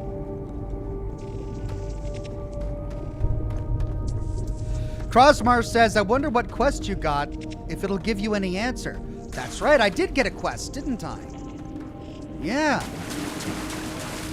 Well, we finished with this planet, so let's go check out that quest.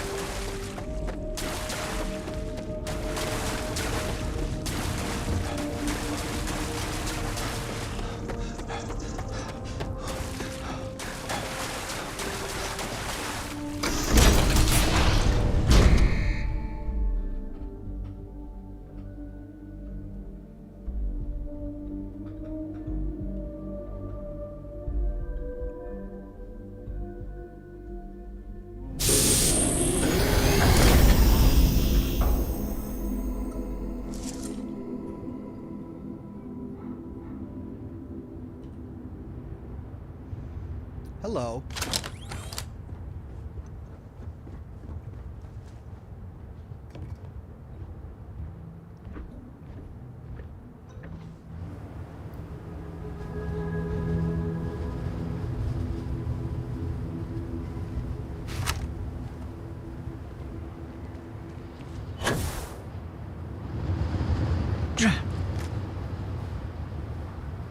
That's my ship. Where did the Ecliptic land? Did they already leave?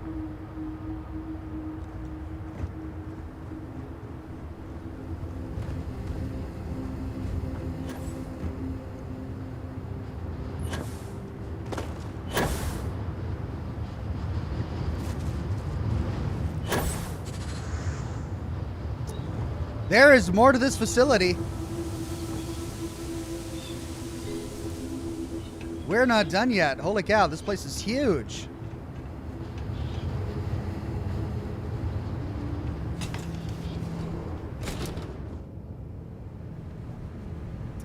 Wade Speakerman says the Roman create a wasteland and call it peace.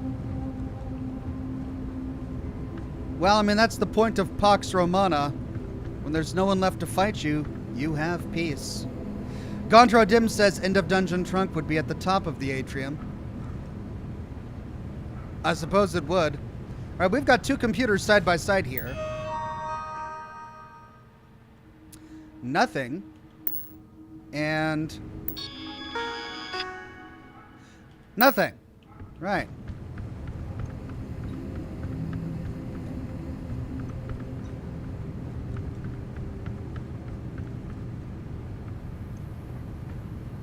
Aww. Someone is sad at work. Aww. No. Just don't want to bother with it.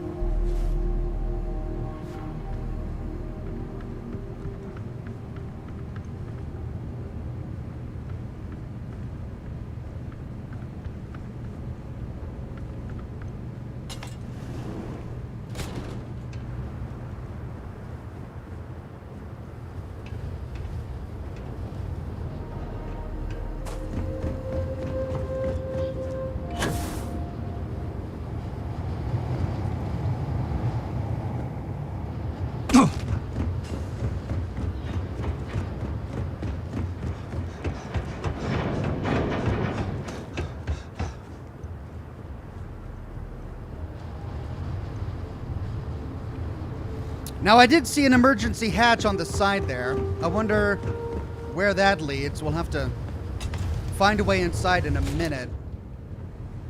But first, let's see if we can find any more lore in these little rooftop pods.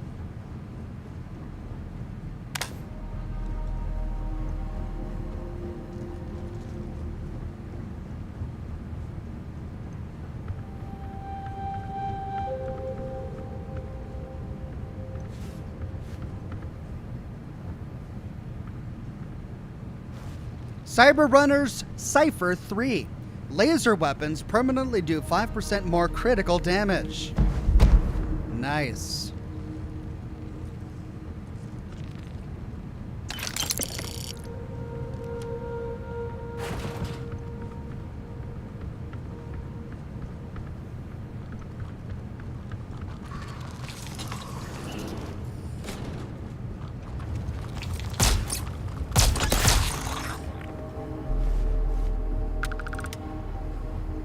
Okay, here's that door.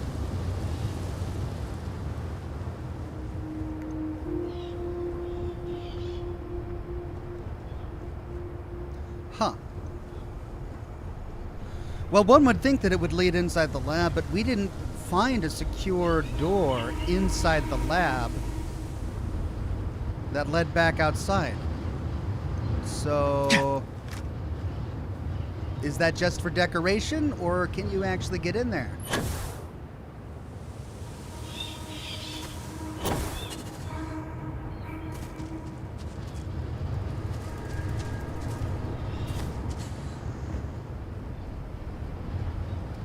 Well, we didn't see a switch or anything inside the pods.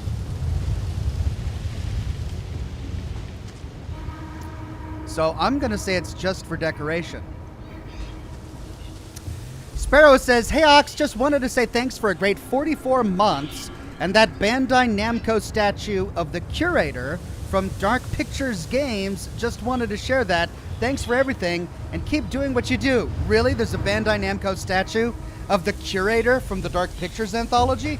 Oh man, he's the best character in all of them as well. That door is the end of the dungeon, says Gontaro Dim. Did I not get to the end of the dungeon?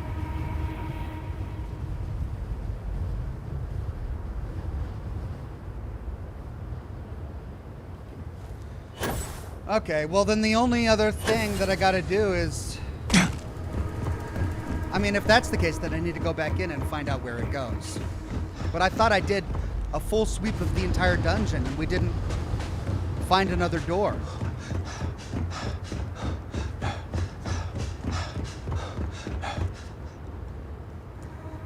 All right.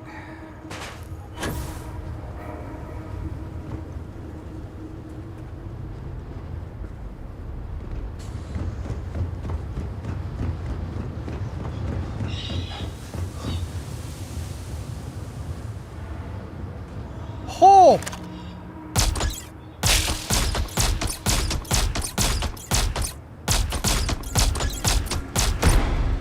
What was that? Damn! That was a big guy. All right.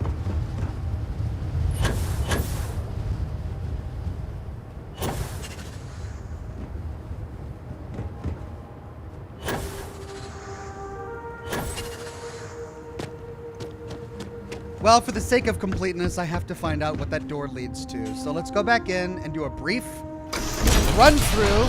Make sure I didn't forget anything.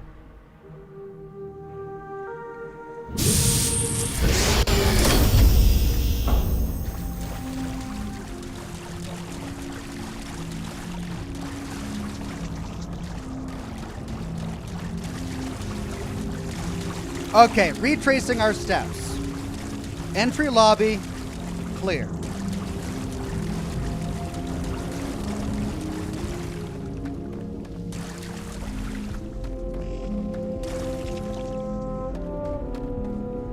Big atrium, clear. We went this way into head of research. Research lab, lab 1, dead end, lab 2, leads to a hallway, which connects to testing. All of these hallways connect to testing. We cleared testing.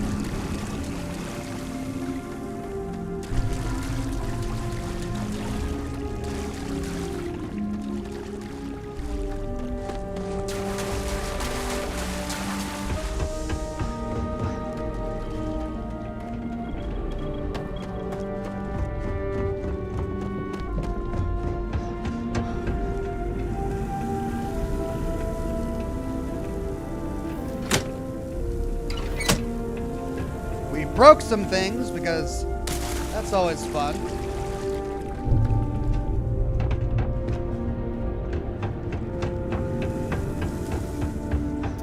Then we came down this hallway. Came out through here, secure access. Found this living quarters section, but this was a dead end. Led to a galley, and this is where they slept. No door out of here. So it circles back around to the atrium level. So the only thing is that maybe I missed a door that was up here that led back out. But this winding all the way around leads to a seating area and a dead end.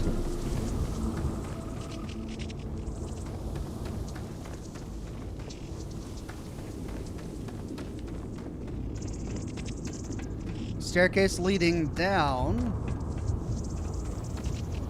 And then this pathway is blocked by a tree that has grown.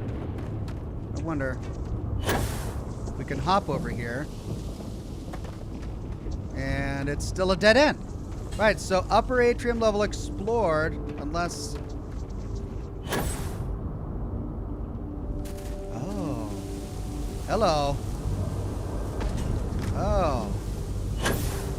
Well, well, well. Okay. Ah!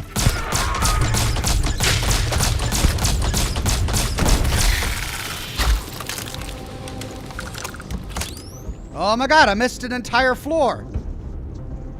That explains it. Office. Oh my god. Okay. Thank you, Gontero Dim, for encouraging me to get back in here.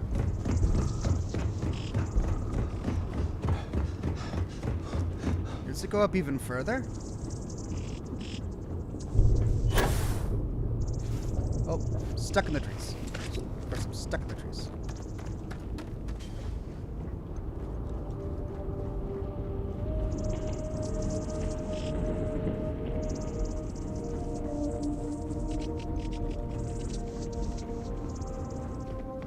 Okay, another exit. Let's see if there's lore.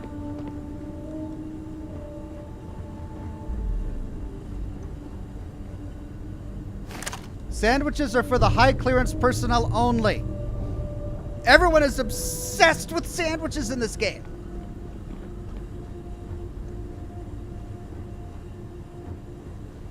Instigating Tonto.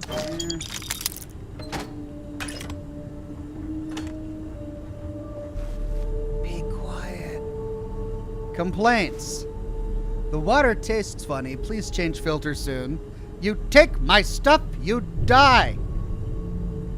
Are you the beautiful blonde with brown eyes and killer green dress who was at Madame Sauvage's 2 weeks ago? We need to talk. Contact Melanie at blah blah blah. Okay, so that should have been placed somewhere in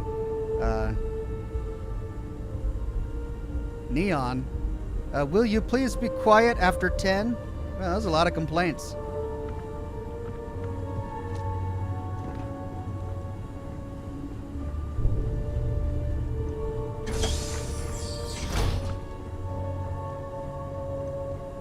No.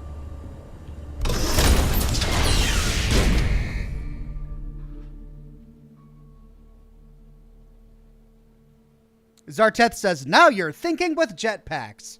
Yes, I am now. Thank you.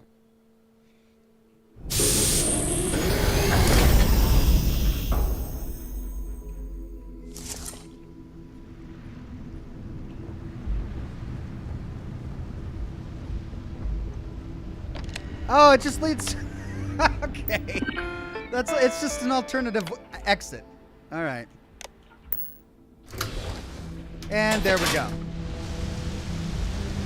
Okay, we did it. Yay.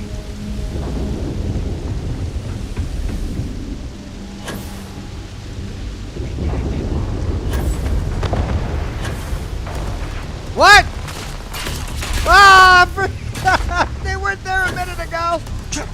They were not there a minute ago. They only spawn if you go out that exit. We're losing numbers. Contact! They're gone! Contact!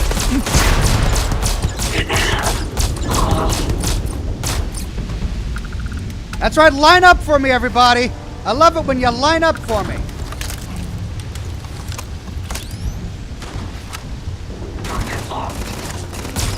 Eliminate the enemy!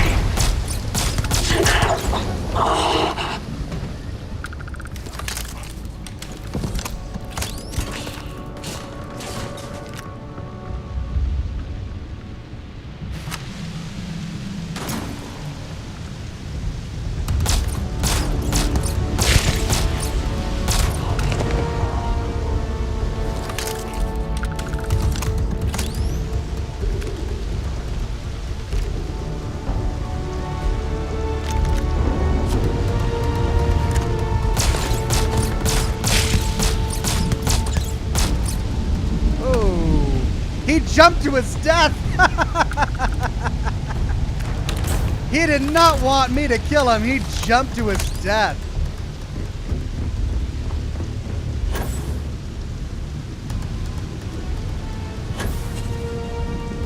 Poor guy. All right, I think that's all of them. I was kind of hoping to find an Ecliptic ship up here.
All right.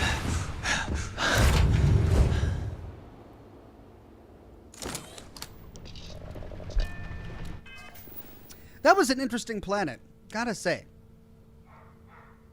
Where's my quest log?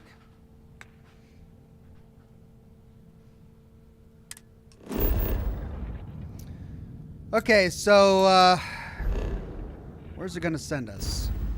We need to go to the Vultures Roost in Jaffa? Travel to Vultures Roost.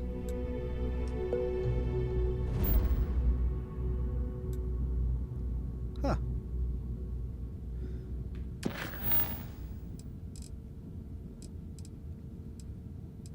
Well, what's the context of this? I don't understand why that one holotape that we picked up sends us to Vulture's Roost to begin with. It was just a holotape about the experiments that were going on here. I don't recall them saying anything about another planet or Vulture's Roost. It's an Ecliptic base, says Kimosabi?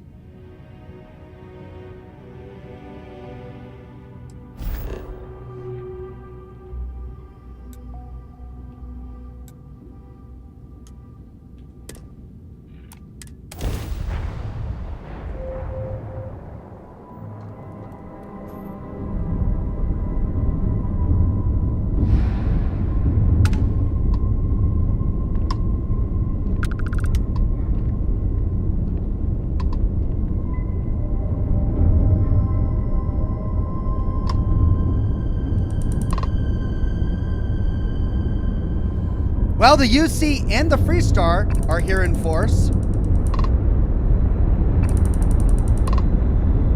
Strange for them to be here at an Ecliptic base, if that's the case. All right, let's scan it. Nice. Vulture's Roost. Let's go.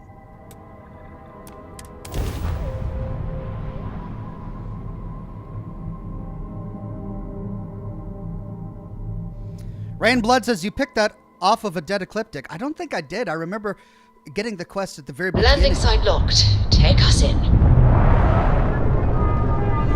What is this?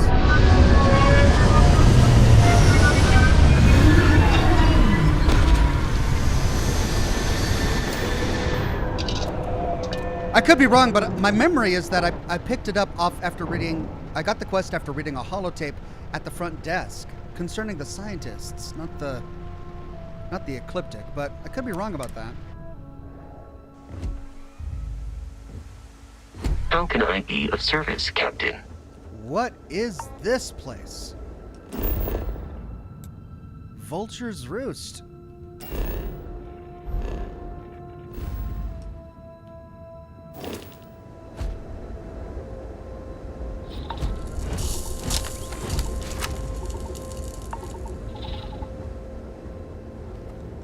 Lots of guys here. And they didn't see me land in my big red ship? None of them are really concerned that a giant red ship just landed. Maybe they're not hostile.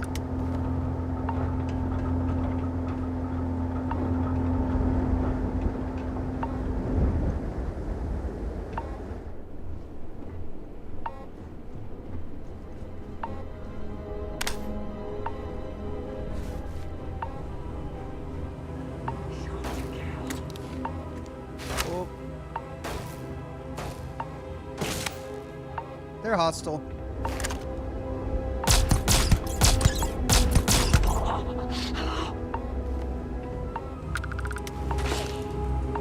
Advanced Bridger 332. Yeah.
Yep, it looks like an Ecliptic base to me.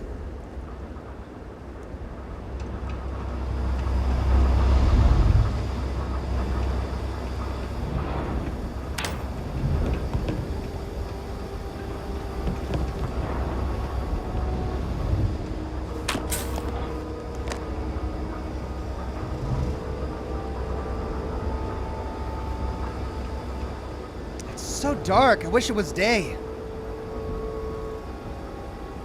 So I can actually see what this is. Maybe it'll be daylight by the time we finish clearing it.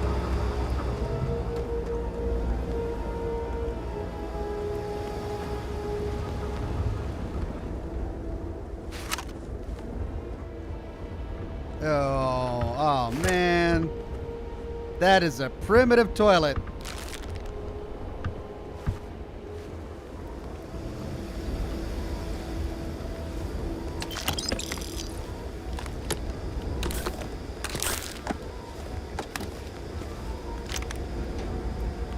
Now.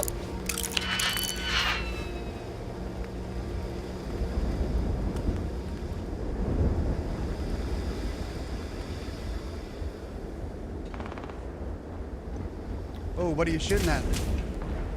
Me! They're shooting at me!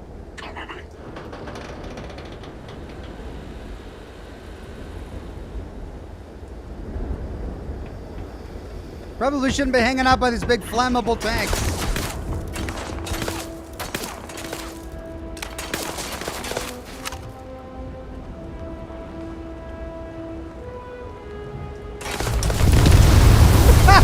Glad I moved! Could you not stand directly on top of me, adoring fan?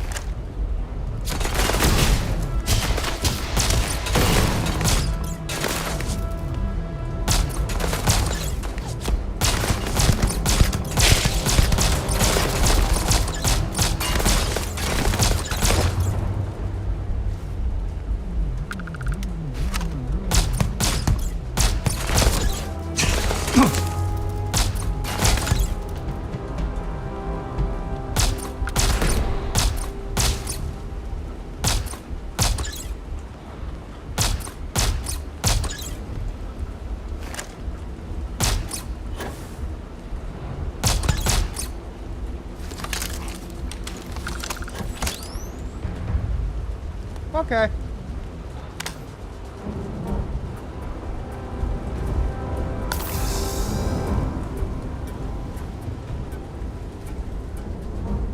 Yay, the sun is rising. Wow.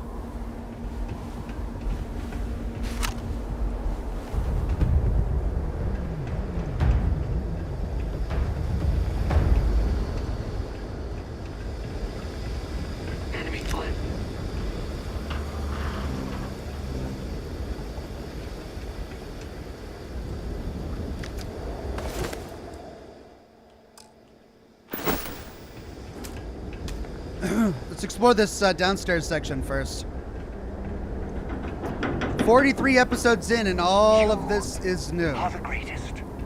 No, better than the greatest. I know that's grammatically impossible, but somehow you managed to do it. Whoa, what a cool location. I love it.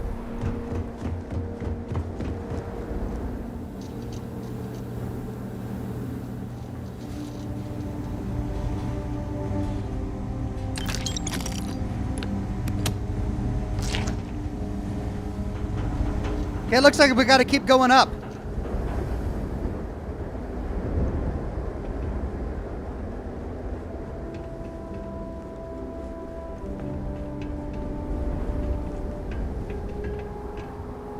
Take a pic, says the chat. Yeah.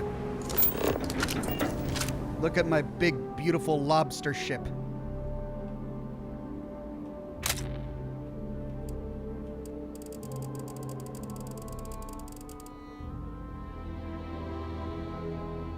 That's a bit too extreme.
jail computer. This is an Ecliptic jail? Cool. Wow. This is exactly what an Ecliptic base would look like in my imagination. All right, well, we gotta hack this. What does the Ecliptic jail computer say? Oh, man, none of them are top only. All right. Well, this is bottom only, so let's sort this. Okay, that's easy, right there. So we need something that looks like that for the bottom, which means we can use all of these, really.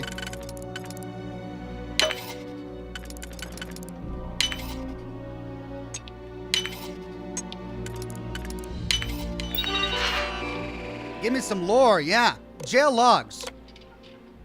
Arrest records archived after a week. There ain't enough bytes on the machine to store it all otherwise. J. DeVere. Name, Joel DeVere, a.k.a. Crazy Joe. Age 40. Arrest information. Crazy Joe. I've lost count how many times she's been in here. She's good company. This time she's in for cutting some guy's finger off when she found out he was cheating at poker. Guy got off too easy, if you ask me. Well, unfortunately, we have to have some version of law and order here. She'll be here for a day or two, and then I'll let her go. Don't want to get on her bad side. P. Peterson. Name, Pete Peterson, a.k.a. Walleye. Age 32. Arrest information.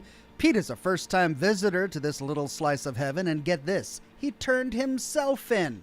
Hell, I don't even know what for, but I didn't want to pry. The guy is crazy. I'm keeping him in here for 4 days. That should set him straight, I guess. Messages. For jailer use only. If you ain't that, we reserve the right to lock you up, take the bird you flew in on, and jump the key. Reminder, sorry isn't good enough. I don't know how many times I need to say this. Stop releasing inmates if they say sorry. If they say sorry and hand over a few creds, that's another story, but an apology isn't good enough by itself.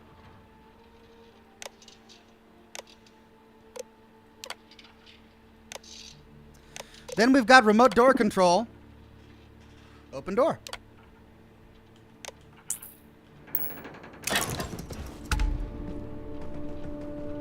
Hey. Ecliptic operator. Aurora. It's not worth the hassle of having to go to the wolf system. I will take the cred stick, though.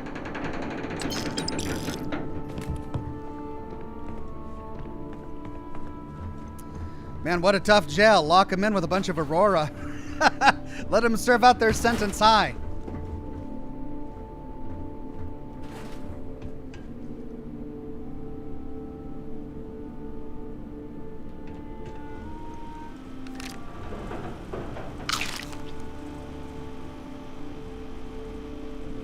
Crix's Journal Entry 2.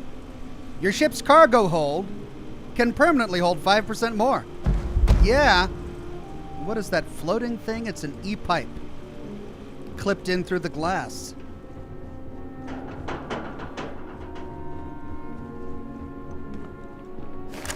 Oh, man. Opening fire.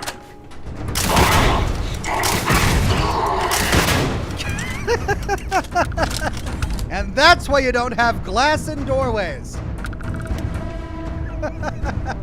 Where does that go? That goes back outside.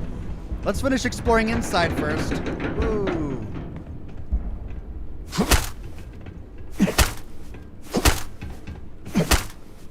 Oh, you accidentally hit me. It was an accident this time, Adoring. I'm sorry. He's so pissed off. He's just shocked. You accidentally hit me. I mean, really, what? You got behind the... Why are you always getting in my way, man?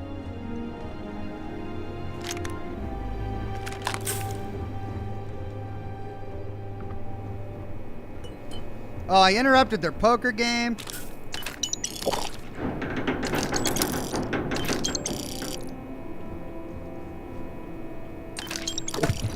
Feels so bad.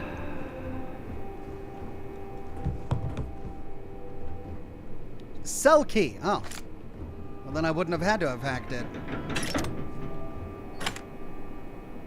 A triangular organizer? Seems inefficient.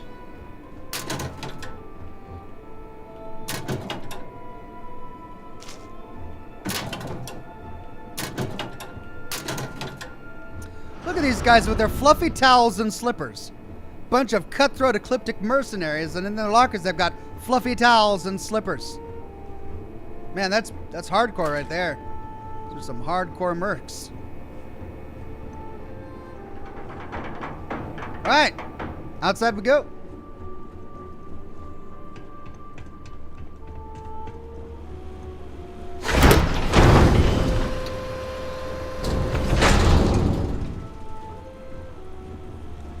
Could you stop getting in my way? Whoa.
Hey, we found the bar!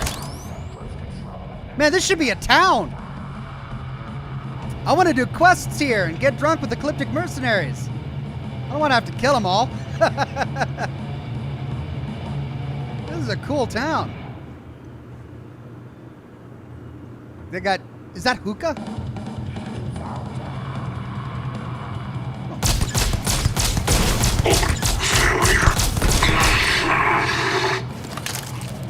I surprised him, apparently. He heard all that commotion and he was so high. Or whatever, he just sat here. This is elaborate as the key. Oh, advanced lock. All right, before I... Expert lock? Come on, man. I don't want to have to sit here picking locks all day.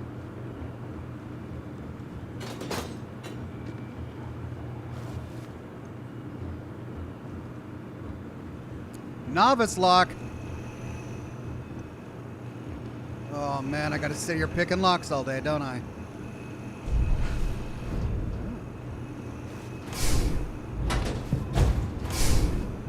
That goes back outside. Alright.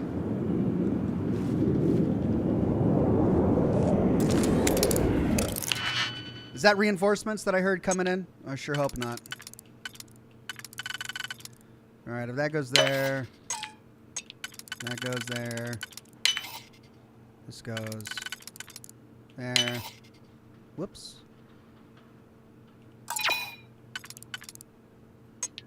Whoopsie.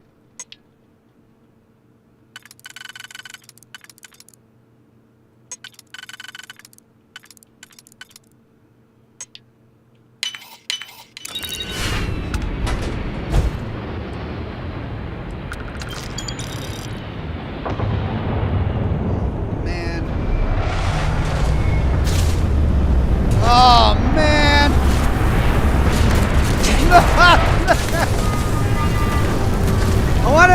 door first. Jeez!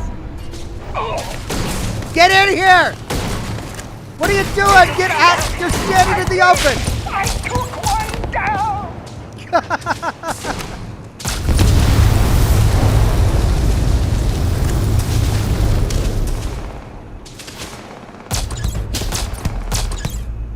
It got me!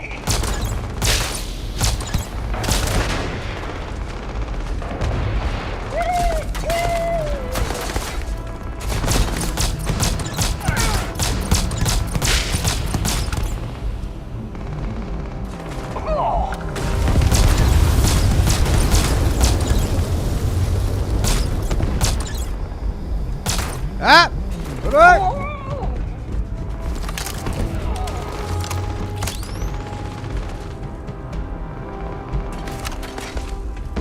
Could you not stand in the open, adoring fan? What are you thinking? It's a shooting. Ah, get in here! All I wanted to do was unlock these doors. Well, fine. Stand in the open. I don't care. My fragile.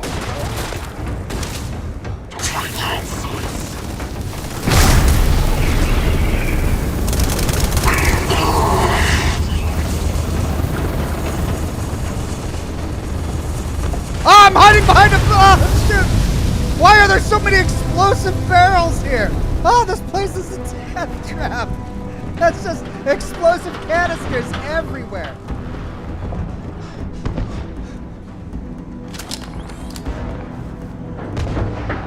You're done.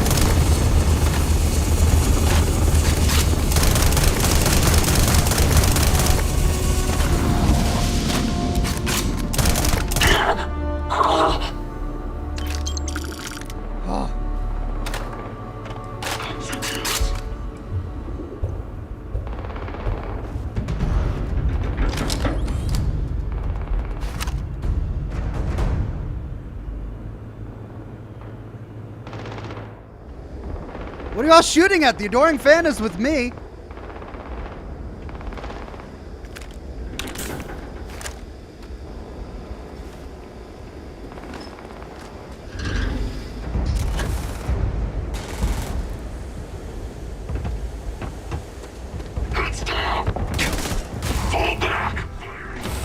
Yes! Yes! I got on!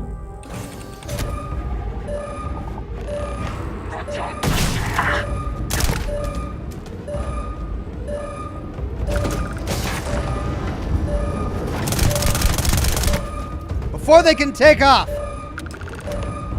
All right, come on in, everybody. I got a warm welcome for you. Are y'all gonna stay outside? Come on. I want you to come in one by one. No?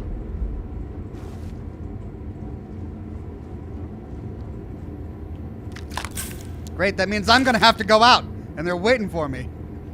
Shoot. Well, that wasn't smart.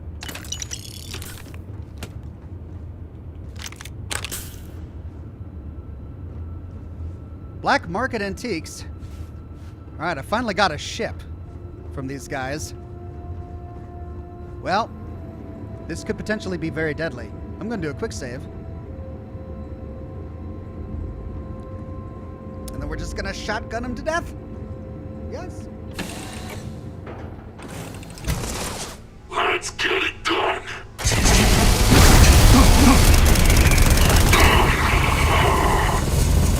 Where are the others? Where are the others?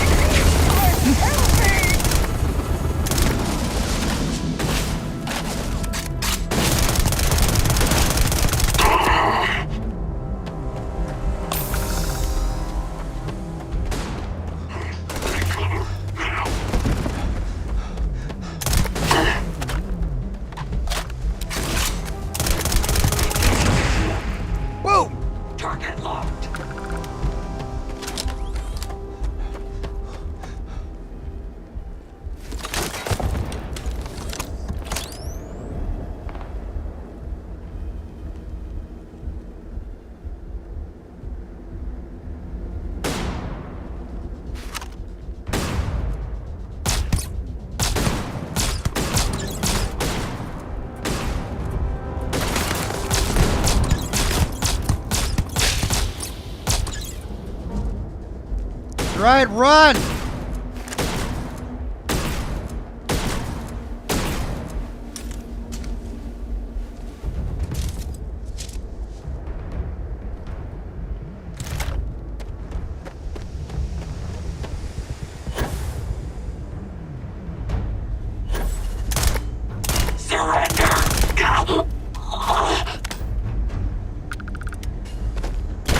God! Just trying to loot the dead. Ah!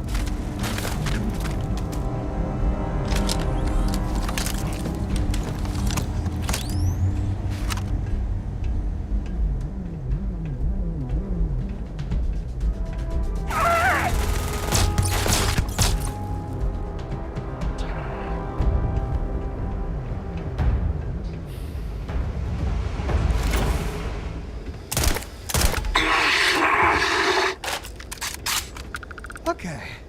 I killed them all. And I got the ship. Yay! John W. says, Ox, not in Fallout 76. New location, Mirelurk Den. Really? Did they put a Mirelurk Den in? I mean, that's not necessarily a nod to me, because that's one of X688's lines.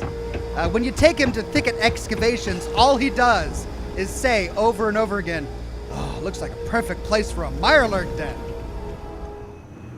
And then I got annoyed by it. Well, this is really cool. I wish we could spend time here with our buddies and take over this place and turn it into like a colony. Wouldn't that be great?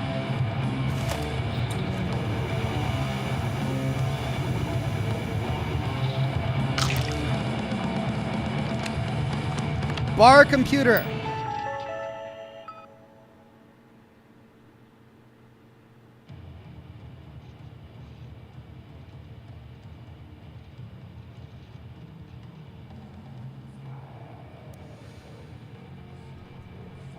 Shots and specials. As close to a menu as a bar can get, a mix of some of my own creations and a few crowd favorites. Keep the tab gunnin'. 2-part OJ, 1-part rum, mysterious animal tusk. This stuff tastes wild.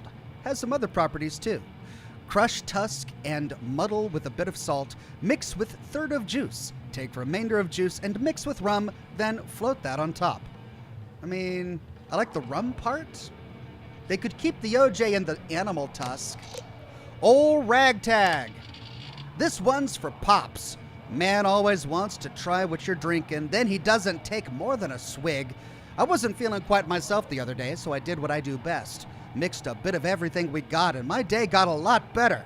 Look, trust me, they'll love it, and it's a great way to balance inventory when some products get low, because you can change this one up every time. Moonwalker. 2-part soda, 1-part top shelf dark liquor of choice, crushed special leaves, 3 drops of that neon fish oil extract. Careful here, it's potent. For our more refined killers, make salt rim with crushed leaves. Mix soda and liquor, drop fish oil and gently swirl on surface. Sprinkle a bit more crushed leaves on top.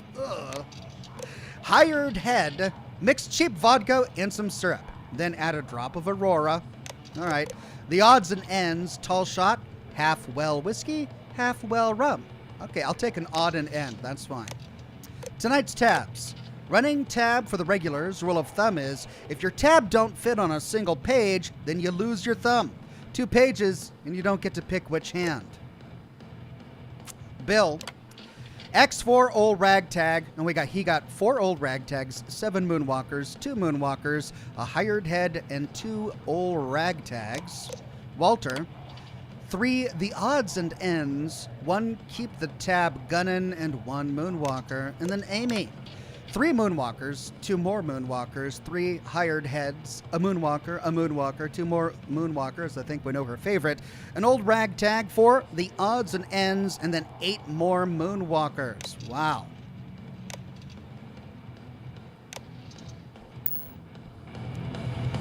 And there we go. Danger Jim says, Ox, did you sit in the pilot seat? Sometimes they take off if you just sit and leave. I killed everybody. I killed everybody. It can't take off without anybody on board. I did not sit in the pilot seat. I wasn't ready to go anywhere yet. John W. says 8 new locations in Fallout 76 and will expand the map soon. That's great to hear, John W. Thank you. Well, listen, I'm out of time, so I'm going to do a hard save here.